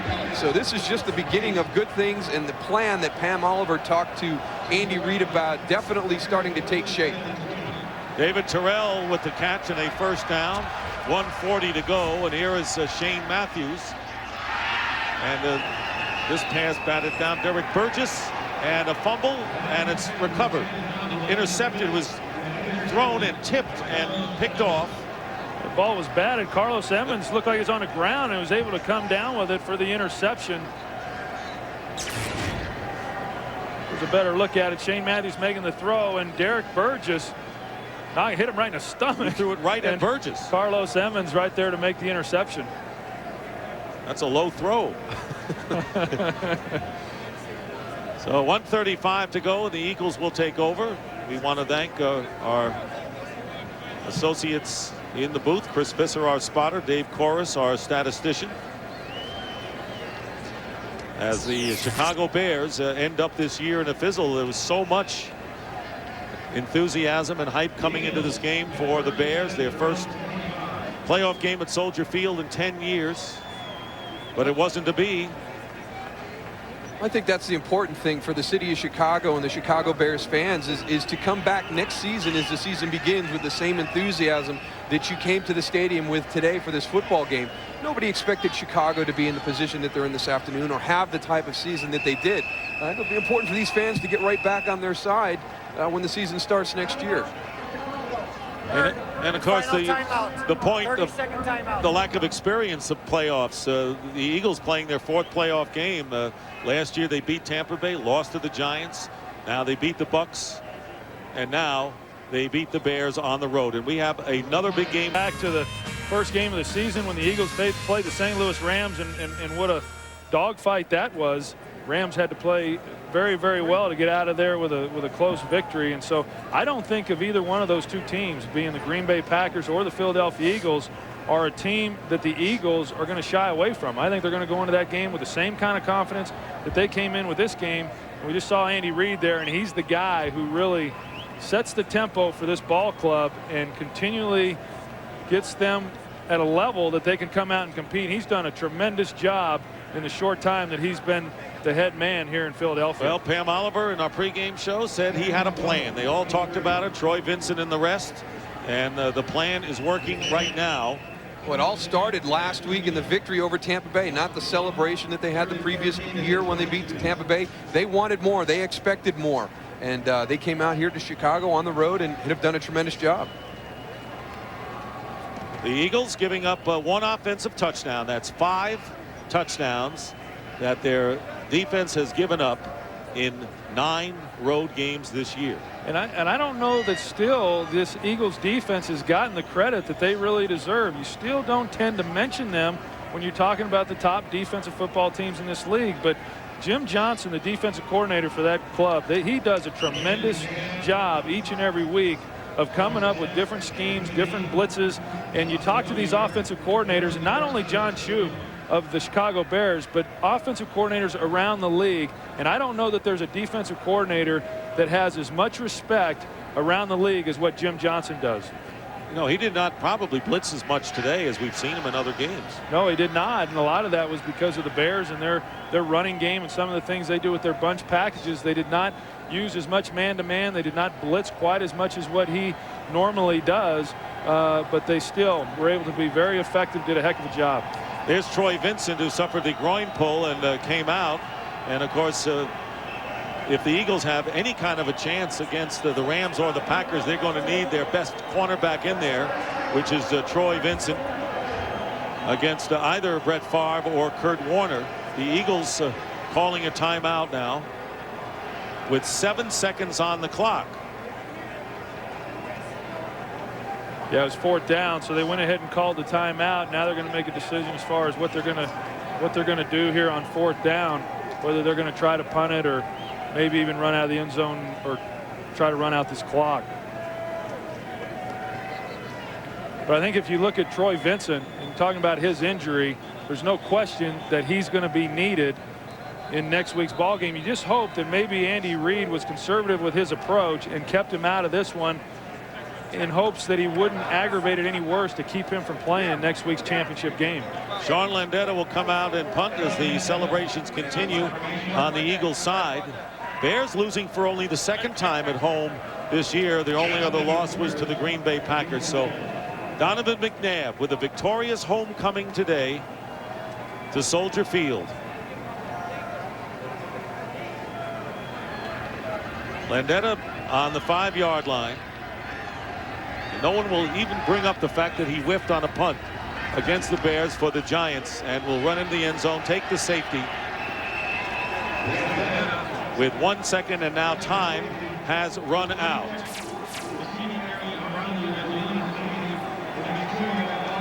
Well, a lot of machinations going on, guys, just for those final seconds with a 16-point lead, which ends up 14.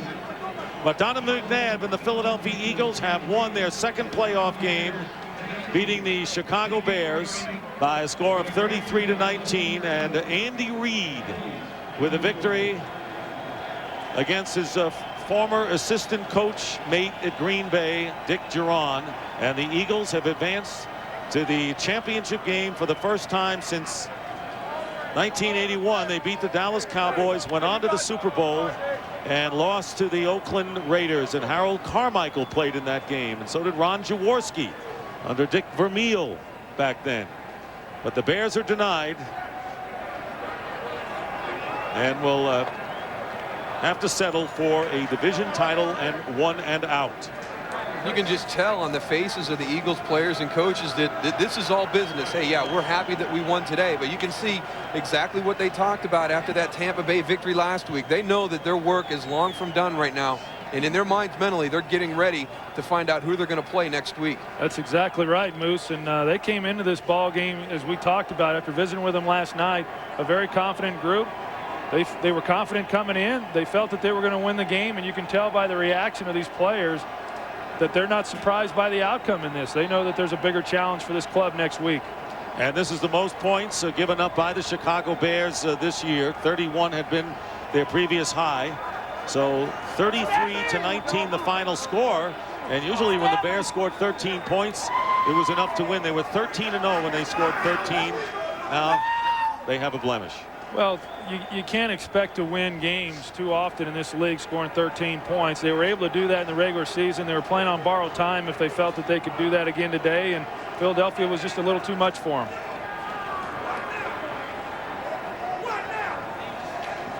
Right now, let's go down to the field to Pam Oliver. All right, here with Andy Reid. Andy, I know you're very businesslike in your approach to the whole thing, but you've got to be pretty thrilled to be one step closer to the Super Bowl. Well, it's exciting. You know, it's a great compliment to the players and coaches. They did a nice job of getting the guys ready and the players playing, and that's what it's all about, Pam. You didn't do too bad yourself. Thanks a lot, Andy. Appreciate it.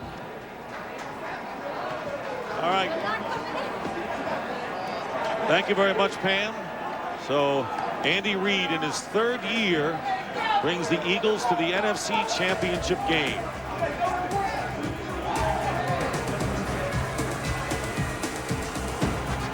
Troy, Moose, yours truly will be back here at Soldier Field in just a moment.